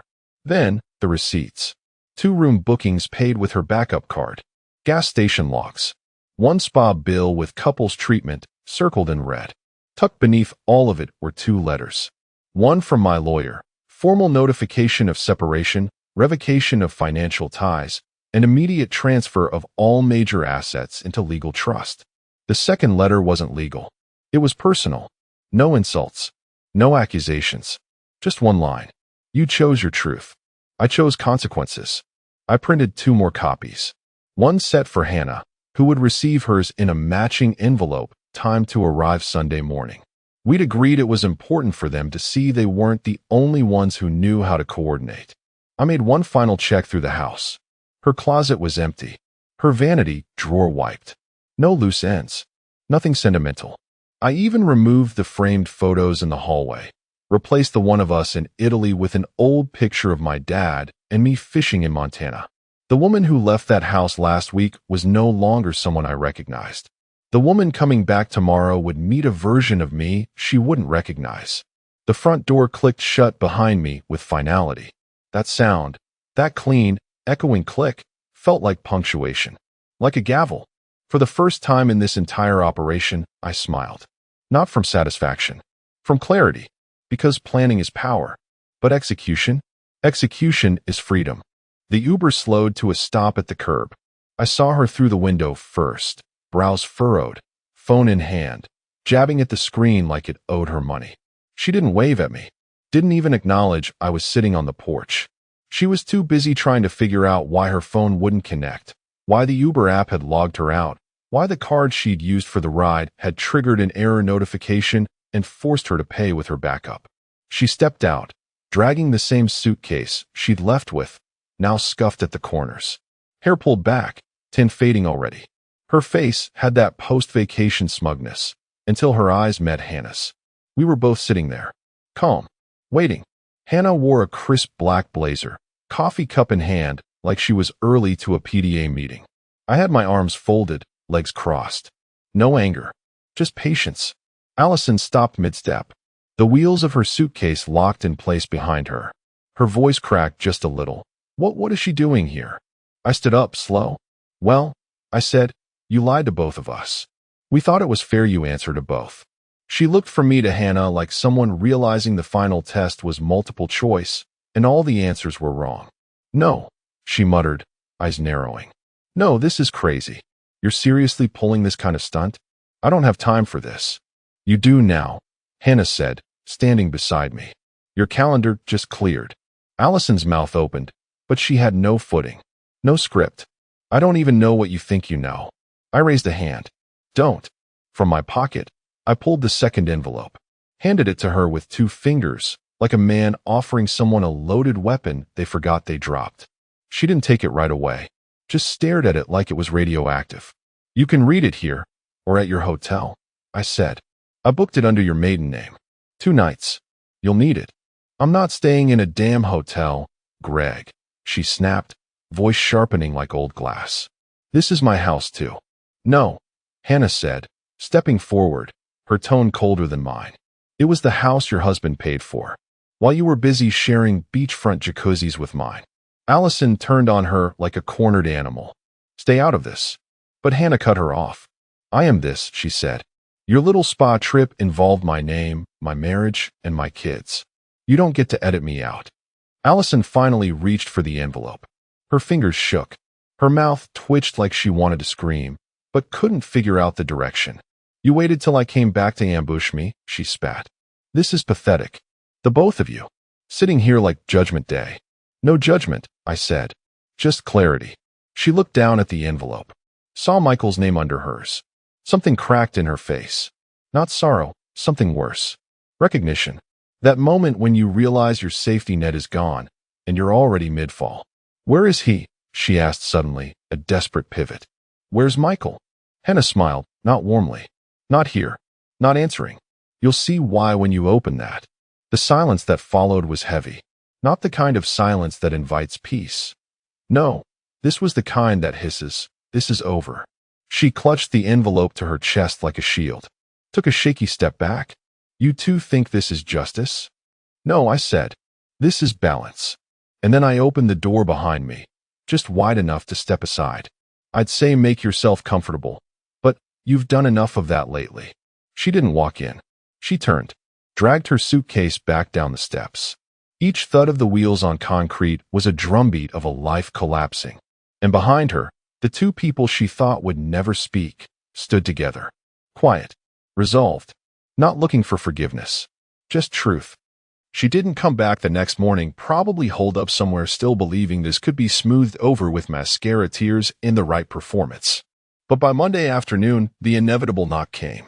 Weak, hesitant. I opened the door slowly. Allison stood there, not polished this time. No lip gloss. No perfect hair. Just faded jeans, a wrinkled blouse, and the expression of someone who finally realized the storm wasn't temporary. Greg, she said, her voice barely above a whisper. Can we talk? I didn't respond. Just held out the second letter. Thicker envelope. Official stationery. My lawyer's header stamped at the top like a tombstone. She hesitated, then took it with both hands like she was handling fragile glass. What is this? Formal separation, I said plainly. Also includes notice of changes to your accounts, car lease, insurance, gym membership. Everything you used to float on my name is now tied to yours. You're independent again. Congratulations. Her hands trembled. You can't just cut me off like this. I stepped back into the doorway, not inviting her in, just making the boundary visible.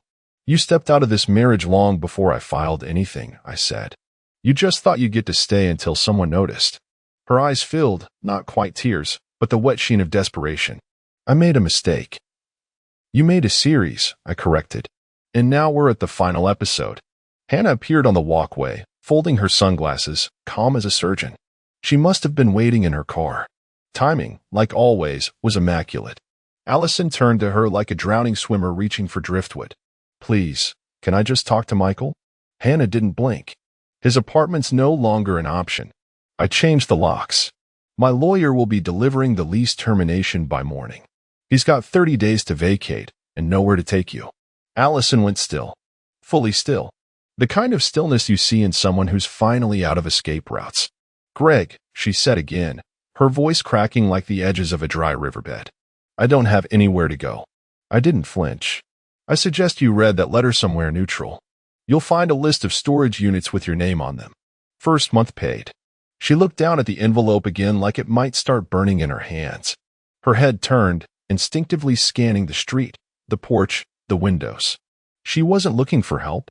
She was looking for someone to witness her fall. That's how people like Allison survive, on sympathy, on borrowed eyes. But this time, the street was empty. No audience. Just her, two locked doors, and the realization that she was no one's priority anymore. Hannah spoke one last time, voice soft but lethal. You chose this. With every room key. Every lie. Every selfie you thought no one would ever see. Allison's legs buckled slightly. Not enough to fall, but enough to stagger. She reached for the porch rail. No one moved to help. I loved you, she said weakly. It wasn't clear who she was talking to. Maybe both of us. Maybe neither. I stepped back inside, voice steady. Then you should have stayed loyal to the life that loved you back. The door closed between us. This time for good. And outside, the air felt lighter. Like a house that had finally exhaled. I sat on the porch that night with an old flannel draped over my shoulders, sipping black coffee I didn't really want. The air was cool enough to carry sound. But there wasn't any. No tires screeching. No shouts down the driveway. No texts blowing up my phone with frantic apologies or delusions of reconciliation. Just silence. The kind of silence that doesn't ask questions anymore. Hannah had left earlier, without drama. Just a nod, a brief squeeze on my shoulder, and a calm, we're done now. She meant it in the way soldiers mean it after a war. Not triumphant. Just finished. The porch light hummed. Somewhere down the block, a dog barked once and then thought better of it. I watched the street until Allison's car turned the corner and disappeared, taillights blinking against the asphalt like a dying signal. To where? I didn't care. Motel. Co-worker's couch. Michael's ruined marriage. Maybe just nowhere for a while. There was a moment, right after her car vanished, where the ghost of my former life tried to tap me on the shoulder. Remind me how she laughed. How she danced barefoot in the kitchen once. How she used to leave handwritten notes in my work bag that said, "Come home safe." But even ghosts get tired of pretending. I let the memory stand there for a moment. Then I turned away. Inside, I packed the last manila envelope. It contained the final draft of the divorce papers, property reassignment for the house, the savings, the vehicle titles, a copy of the affair dossier, sealed, for the sake of any disputes that might arise later, and one single-page letter, no signature. You weren't just her friend. You were my warning. It wasn't for Allison. It was addressed to Michael. I placed it in the outgoing mail pile. No need for tracking. No certified signature required. Just the weight of it landing on his doorstep when everything else in his life had already been hauled away. I stood in the kitchen for a long time after that, just looking at the counter, the two mugs, the empty fruit bowl. Then I walked back out to the porch. Saturday. Didn't think about what came next. Didn't plan. Didn't rewind the past. I just sat in the silence I'd earned. Not the kind that demands closure or seeks applause. The kind that exists after something real ends. The locks had turned. So had the chapter. And this time, she wasn't on the page. The lock on our shared safe had changed.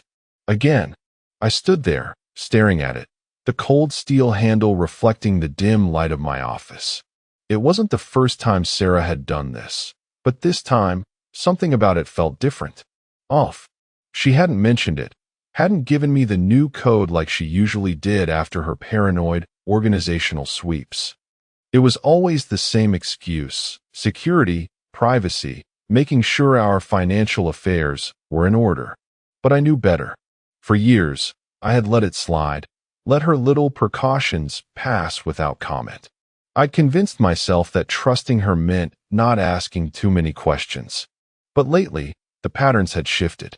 The safe wasn't just her paranoia anymore. It was her playground. I reached out, fingers grazing the cool metal. I entered the old code. Denied. Again. Denied. I felt my jaw tighten, my heartbeat steady but slow, like a drumbeat before battle. The last time she changed it, she made a show of it. A casual mention over breakfast, a playful smirk. Oh, I forgot to tell you, Han. Just keeping things organized. This time, silence.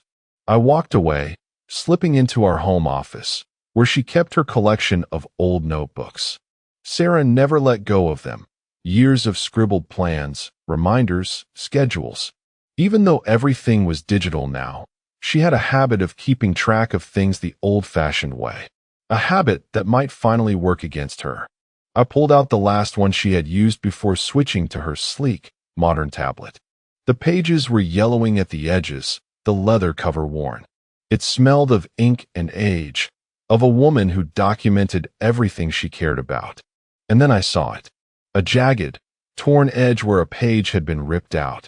Sarah never tore pages. She was meticulous, almost obsessive about keeping her notes neat. I ran my fingers over the rough tear, the kind that comes from urgency, not accident. Someone had needed that page gone fast. Flipping back through the previous entries, I caught something else.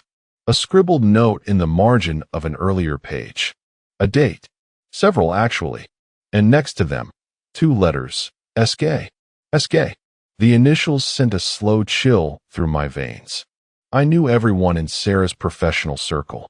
I knew her friends, her colleagues, even the yoga instructors and overpriced therapists she pretended to admire. But SK? That was new. I closed the notebook, pressing my fingers against the cover. Sarah had changed the safe code, ripped out a page, and left behind initials that meant nothing to me, but they meant something to her. And whatever she was hiding, I was going to find it. Later that night, I waited until she was asleep, the house settling into its usual silence. In the trash bin beside her desk, I found a handful of shredded paper, small enough that she must have assumed they were unrecoverable. But assumptions were dangerous. Carefully, I picked through the pieces, arranging them like a puzzle, my patience a weapon I had honed long before she ever learned to lie to me. There, between jagged edges, I found part of a header, crisp black ink against white. Transfer of assets. I sat back, exhaling slowly. So that was the game she was playing. Sarah wasn't just securing privacy anymore. She was securing something else entirely. Something that, up until now, I had let slip through my fingers. Not anymore. The next morning, I walked into Sarah's office like a man with nothing but time on his hands. The place was as sterile as ever, modern furniture, glass desk, the faint scent of her expensive perfume clinging to the air like a ghost. I knew this room well, but lately, it had started feeling like enemy territory. I ran my hand along the edge of her bookshelf, pausing near the vent. That was where I placed the device, small, undetectable, and powerful enough to pick up everything she said when she thought no one was listening. It wasn't paranoia. It was strategy. By the time I installed it, Sarah had already given me the perfect excuse.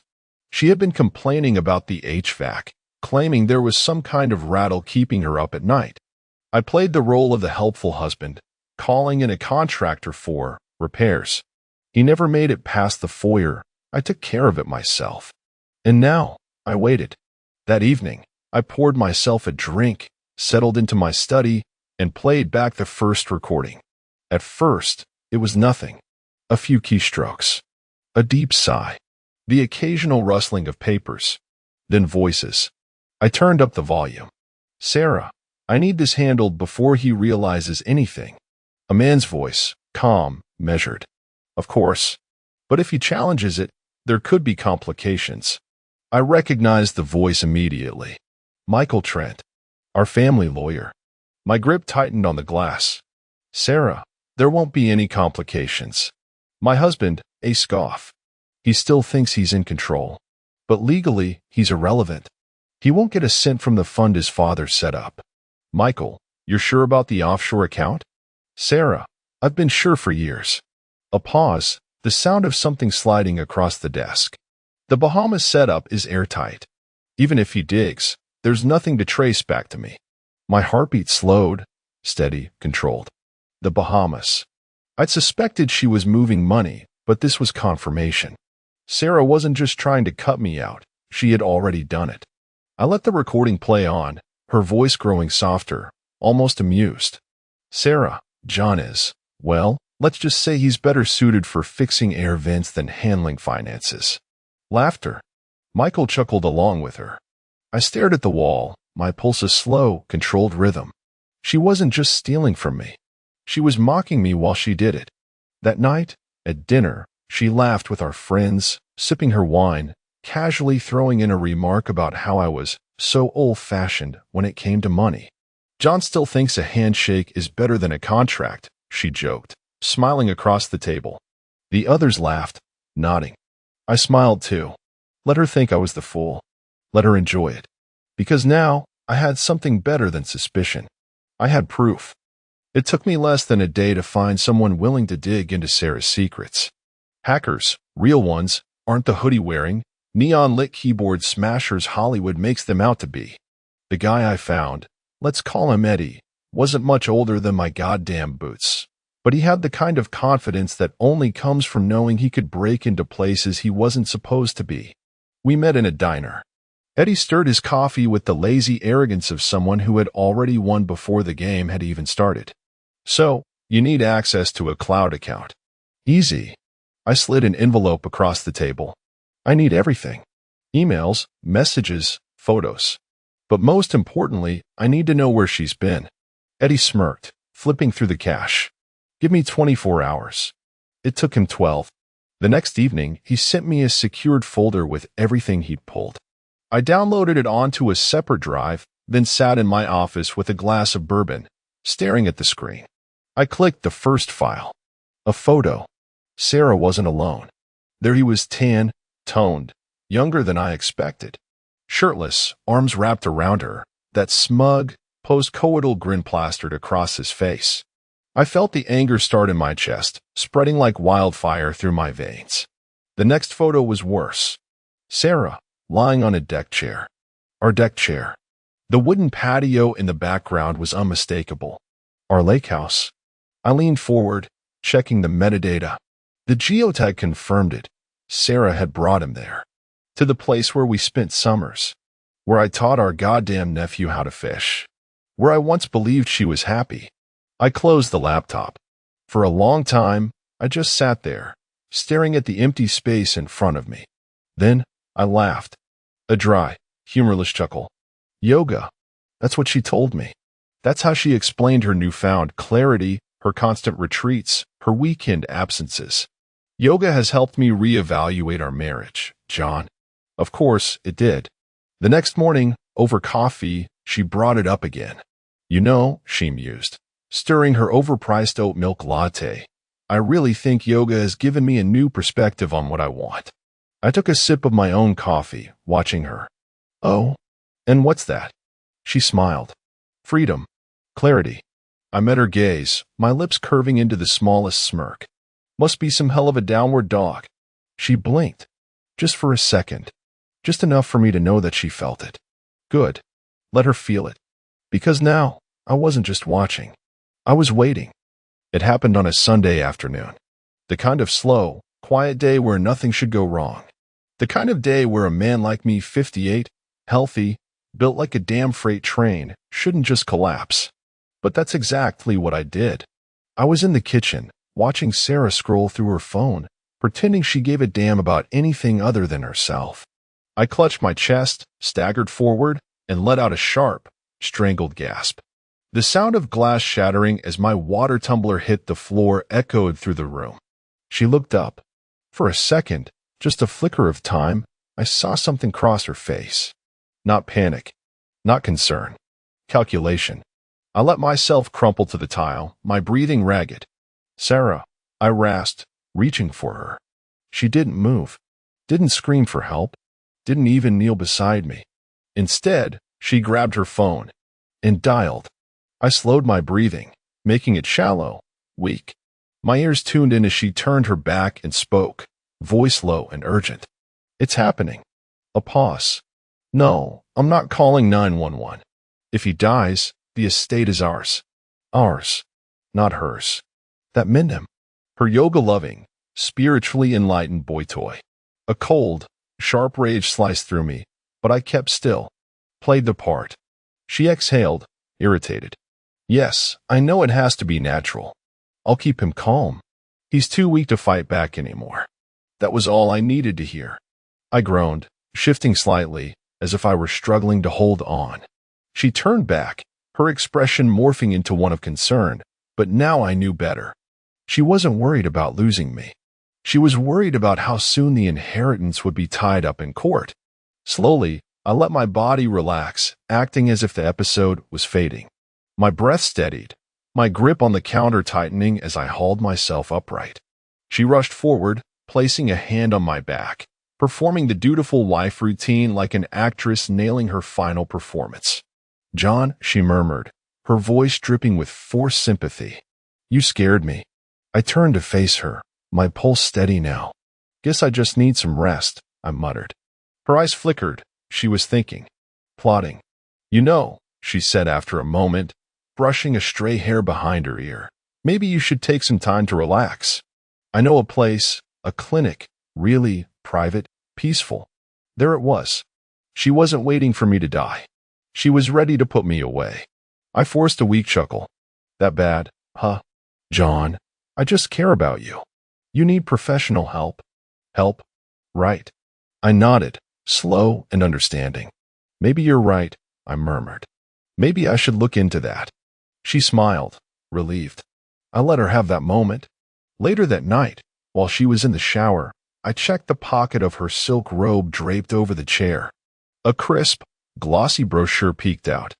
"Green Hollow Psychiatric Wellness Center, where healing meets discretion." I turned it over, my thumb running along the embossed lettering. She was already making moves. And so was I.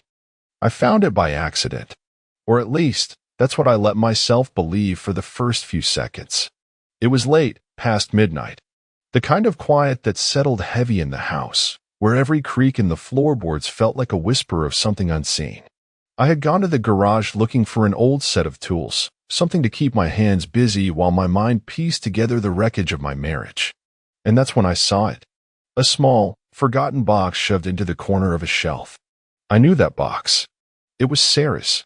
One of the many things she swore she would get rid of, but never actually did.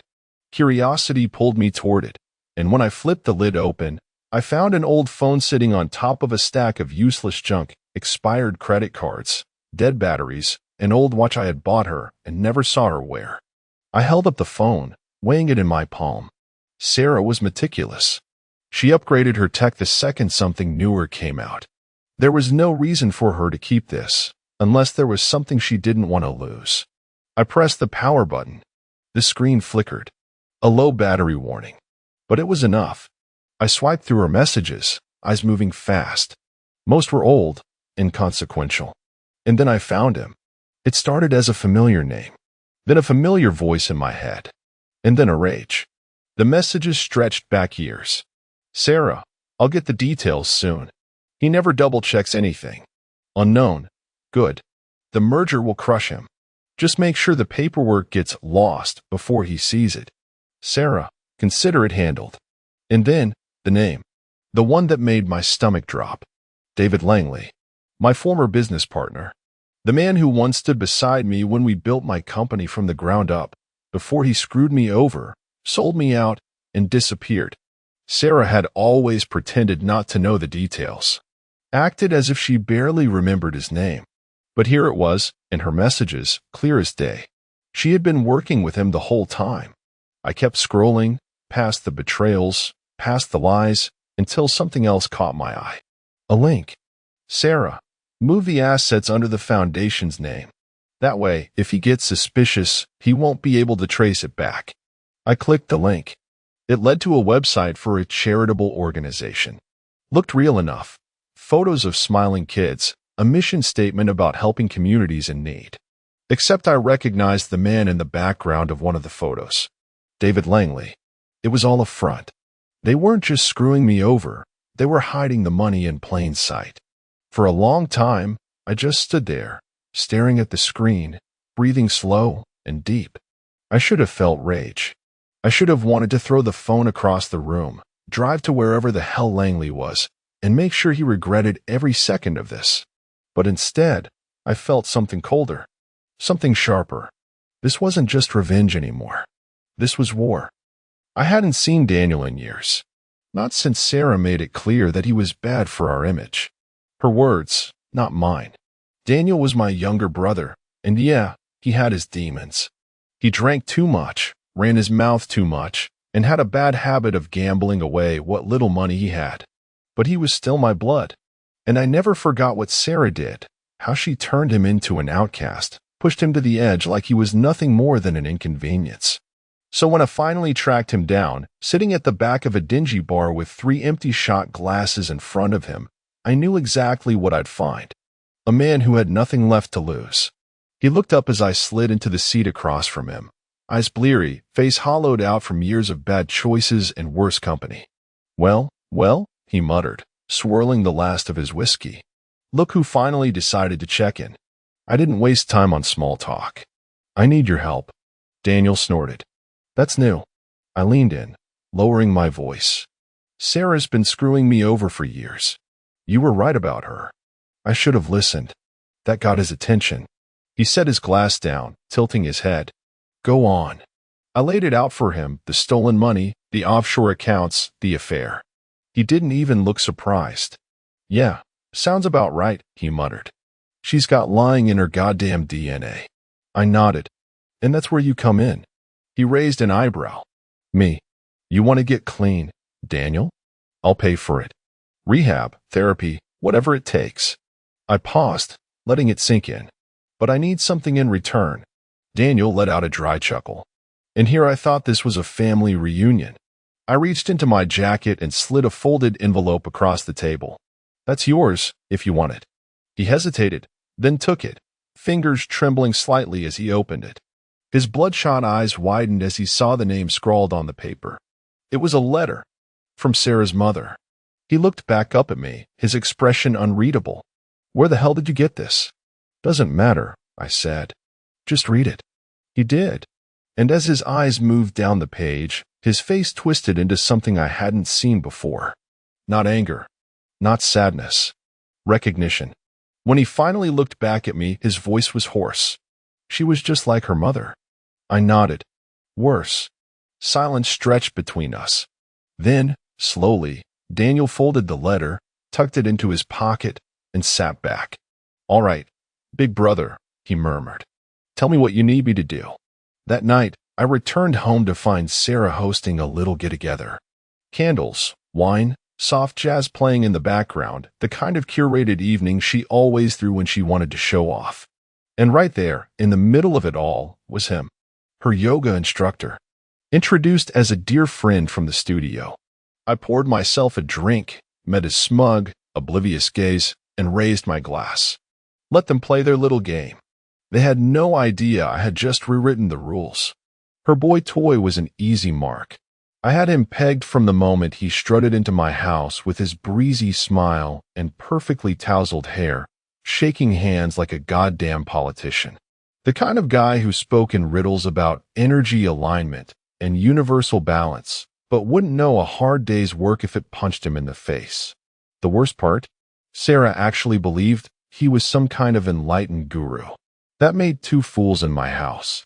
But fools were predictable, and predictable men were easy to break. I found the perfect bait, a woman named Camille. She was smart, ruthless, and knew exactly how to handle men like him. Give me 48 hours, she had said with a smirk. He'll be singing like a canary. She only needed 24. By the next evening, she sent me an audio file. I poured myself a drink, leaned back in my chair, and hit play. At first, it was just background noise, muffled laughter, the clink of glasses. And then his voice, her spiritual partner. She's crazy about me, he was saying, his words slurred with alcohol and arrogance. Told me she wants me to be her spiritual successor or some bullshit. A woman giggled. Camille, spiritual successor? Like, what? She's leaving you her kingdom. Hell if I know. She keeps talking about legacy and guidance. All that nonsense. He laughed. Honestly, she's just a lonely old woman with too much money. I let the words sink in, swirling the whiskey in my glass. He didn't love her. He didn't respect her. Hell, he didn't even like her.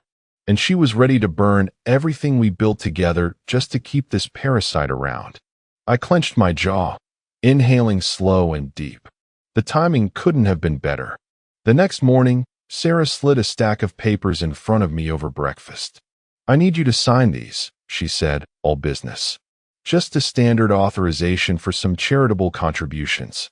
I picked up the top page, skimming it. She had worded it carefully, legalese designed to make it seem harmless. But the fine print told the truth. This wasn't about charity. This was a backdoor to drain our assets into her little offshore shell game. I glanced up, meeting her expectant gaze. I smiled. Of course. She blinked, just for a second, caught off guard by how easily I agreed. You don't have any questions? I took my pen, poised it over the line. Sarah, I trust you. The relief on her face was almost amusing. She had no idea what was coming. I signed with a flourish, slid the papers back to her, and took a sip of my coffee. Then, with a smirk, I added, by the way, your dear friend has interesting thoughts on you. She frowned. What? I pulled out my phone, tapped the screen, and let the recording play. The moment she heard his voice, honestly, she's just a lonely old woman with too much money. Her expression shifted. Shock, then denial, and finally, something close to fear. She reached for the phone, but I pulled it back, shaking my head. Tisk, tisk, I murmured. Wouldn't want to make a scene now, would we? I leaned in, lowering my voice. Go on, Sarah. Take the papers. Take your legacy. But just know, I let my smile widen. You're not the only one playing the long game. She said nothing. For the first time in years, she had no words. Good. Let her sit with it. Because the best was yet to come. The night of the family gathering arrived like a perfectly set trap. The estate was packed, relatives, business partners, old friends who pretended to care. It was one of those events Sarah loved to orchestrate, where appearances meant everything, where she could bask in the glow of admiration like a queen holding court. And tonight, she thought she had everything under control. She made sure to greet every guest personally, all smiles, gracious and warm. She laughed at inside jokes, whispered in hushed tones with the right people, played the perfect hostess. But the moment I stepped into the room, I caught it, just a flicker of unease in her eyes. She knew something was off. Good. The evening unfolded as expected: expensive wine, catered delicacies, empty conversations. But as the night wore on, Sarah took me aside, her fingers tightening around my arm like a vice. I think it's best if you don't say anything tonight, she said softly, her voice laced with faux concern. You've been through so much lately. No need to make a scene. I met her gaze, calm, unreadable. A scene? Why would I do that? She exhaled, clearly hoping I'd just let it go. Just let me handle things, John. It's important that tonight runs smoothly. I nodded, as if considering her words. Of course, Sarah. I wouldn't want to ruin anything. She let out a relieved sigh, giving my arm a squeeze before moving off to mingle again. She had no idea that I had already spoken to the event coordinator, that I had bought the event coordinator, and that in exactly 10 minutes, the nostalgic family tribute she had planned would become something far more memorable. The lights dimmed, and soft piano music played as the projector flickered to life. The first slides were exactly what Sarah expected: smiling family photos, childhood memories, sentimental nonsense to lull everyone into comfortable warmth. The room was filled with polite murmurs, smiles, nods of approval. Then the transition hit. New images. Sarah, her boy toy, not in some private retreat, not in a hotel, but standing in front of the headquarters of Langley and Associates, my old company's biggest competitor.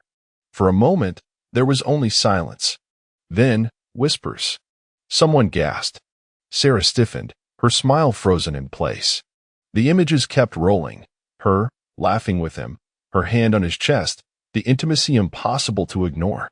The captions I had inserted appeared at the bottom of each slide, just subtle enough to drive the point home. Sarah and her friend visiting business partners. Sarah's private meeting with industry rivals. Sarah, deep in discussion about the future without her husband. I watched as the realization spread through the room. Sarah wasn't just cheating. She was conspiring. She shot up from her chair, her voice sharp and frantic. Turn that off. Now. But the host hesitated, eyes darting to me, waiting for a cue. I merely sipped my drink and shrugged. The final slide lingered longer than the rest, a close-up of her boy toy, caught mid-smirk, with Sarah's reflection in the glass behind him. I leaned over, my voice just loud enough for her to hear. Beautiful, isn't it? Her nails dug into the tablecloth, her breath uneven. For the first time, I was the one controlling the narrative. And I wasn't done yet. The room was thick with tension. Sarah was still frozen, standing stiff in the middle of the dining hall, her breath coming in shallow, controlled gasps. Around her, guests whispered in hushed, urgent tones. Some exchanged wary glances. Others openly gawked at the screen that had just exposed her for exactly what she was, a liar, a traitor, a fraud. I let the moment stretch, let the weight of her disgrace settle over the room like a fog. Then, I stood up. Slowly. Deliberately.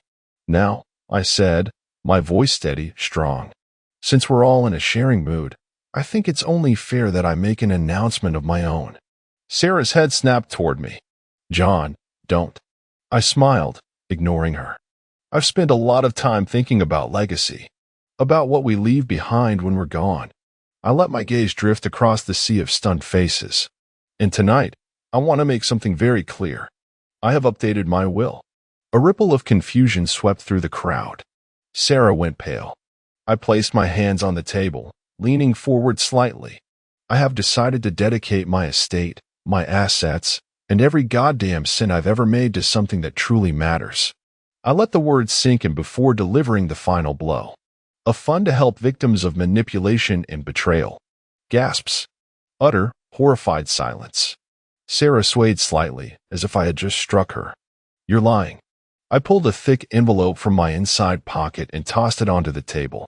The legal papers spilled out, crisp, official, undeniable. No, I said, tilting my head. You are. I had stripped her down in front of everyone. No more curated reputation, no more control. She staggered backward, her lips parting like she wanted to say something, to fight. But then the doors burst open, and in stormed her boy toy. His face was red, his movements erratic, and for the first time, Sarah looked genuinely afraid. You lying bitch, he roared. The room collectively recoiled. Sarah stiffened. What are you doing here? He shoved a crumpled piece of paper into the air. You promised me a cut. You said we'd split it once it was all done. There it was. The final, glorious crack in her carefully maintained facade. The guests weren't whispering anymore. They were staring. Sarah's lips trembled. I don't know what you're talking about.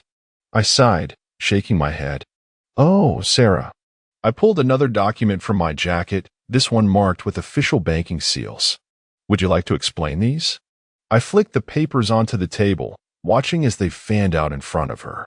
Printed bank transactions. Direct transfers from our accounts to his. Silence. No denials. No smooth manipulations. Just Sarah, trembling as she stared down at the evidence. I turned to the crowd, gesturing broadly. Ladies and gentlemen, it appears my dear wife has been redistributing our wealth. My voice turned mockingly sympathetic. To a noble cause, of course, her spiritual guide's financial enlightenment. The room erupted. Shocked voices, murmurs of disgust, the slow realization that they weren't just witnessing a scandal. They were witnessing Sarah's downfall. She took a step back, eyes wild. John, please. I smirked. Enjoy your clarity, sweetheart. The sirens were a beautiful touch. As the front doors swung open, the air filled with the sharp bark of police orders, the kind that cut through the chaos and turned every head in the room. The officers moved in fast, calm, professional, practiced. Sarah barely had time to react. One moment she was standing there, Her lips parted in shock, the weight of her exposed betrayal crashing down on her. The next, a pair of cold, steel handcuffs clicked around her wrists. "No, wait," she stammered, twisting against their grip. "This is a mistake. You don't understand." The lead officer ignored her. "Sarah Whitmore, you are under arrest for tax fraud, money laundering, and fraudulent asset transfers. You have the right to remain silent." I didn't hear the rest. I was too busy watching the spectacle unfold. The crowd had fallen into stunned silence. Some guests shifted uncomfortably. Others whispered behind their hands. I was flicking between Sarah and the officers escorting her toward the exit. I stood from my seat, slow and deliberate. Then, just as she was about to be dragged past me, I reached into my jacket and pulled out an envelope. Divorce papers. Signed. I held them out, right in her line of sight. Sarah's breath hitched. Her eyes darted from the papers to my face, pleading, desperate. "John, please. This isn't what you think." I arched a brow. "Oh, then I guess I should have read the fine print before I signed." Her lips trembled. "Don't do this." I smiled, a slow, knowing smirk, and extended the envelope further. "Come on, Sarah. Honesty is important, isn't it?" Her hands were cuffed, but the officer holding her hesitated, glancing at me. I nodded. Slowly, carefully, the officer loosened one cuff just enough for her to take the papers. She snatched them up, flipping through frantically, like she could somehow will the words to change, like she could erase the reality unfolding in front of her. Then she saw it. The final clause. Her breath caught in her throat. I leaned in, just enough so only she could hear me. "You lose my last name, too." Sarah's head snapped up, eyes wide with horror. Her maiden name. The one she hated. The one she spent years running from, reinventing herself as someone else, someone better. And now? It would be the only thing she had left. Her lips moved, barely a whisper. "John, please." I tilted my head. "Please what, sweetheart?" She swallowed hard, her face crumbling. "At least, let me keep the name." I let the silence stretch, let her drown in it. Then, finally, I exhaled, as if considering. "No." And with that, I turned away, watching as the officers led her out the door. Sarah Whitmore was gone. And in her place, just Sarah Bennett, a name she'd never escape. The holding cell was colder than I expected. Sarah sat on the other side of the glass, her once perfect posture reduced to a slouch, her hands clasped together like she was still trying to hold on to something. Anything that hadn't already crumbled. Her makeup was smudged. Her hair, once meticulously styled, had lost its polish. She looked smaller, older. Good. I picked up the receiver. She hesitated, then did the same. "John." Her voice was hoarse, like she had spent the night arguing with the reality she refused to accept. "You didn't have to do this." I studied her for a long moment, letting the weight of everything between us settle. "I didn't do this, Sarah." "You did." She flinched. Just barely. But I caught it. Then, slowly, I reached into the bag I had brought with me and pulled out a small, unremarkable box. I held it up just enough for her to see. Her brow furrowed. "What is that?" I didn't answer. Instead, I slid it across the divider. A guard took it, inspected it, then placed it in front of her. She hesitated before lifting the lid. And then she froze. Inside, nestled neatly against the cardboard, were empty pill bottles. She sucked in a sharp breath. I watched the color drain from her face. Her fingers trembled as she picked up one of the labels. Her father's name. His old prescription. Her lips parted, but no words came out. I leaned forward, my voice calm, almost gentle. "He knew, Sarah." She blinked, confusion flickering in her tired eyes. "Your father," I clarified. "He knew you were the one stealing his medication." I let the words settle before adding, "And yes, he forgave you." Tears welled in her eyes, her breath shaky. "He never said anything. Because he loved you." I interrupted, my voice as steady as steel. "Because even after everything, he wanted to believe there was still something good in you." A single tear slipped down her cheek. I exhaled, slow and measured. "But me?" I tilted my head slightly, watching her crumble. I don't forgive you, Sarah. She let out a choked sound, half gasp, half sob. And then, finally, I pulled out the last piece. A folded letter, yellowed at the edges, sealed in an envelope addressed in a familiar, shaky hand. I slid it across the divider. Her hands hovered over it, hesitant, terrified. I simply sat back, watching as she finally gathered the courage to open it. Her father's handwriting, delicate and weak, stared back at her. You destroyed everything you ever loved. Sarah's breath hitched. The letter trembled in her grip. She looked up at me, her face etched with something I hadn't seen in years. Faithfulness. For the first time, she had nothing left to say. I stood, adjusting my coat. Goodbye, Sarah. And with that, I walked away.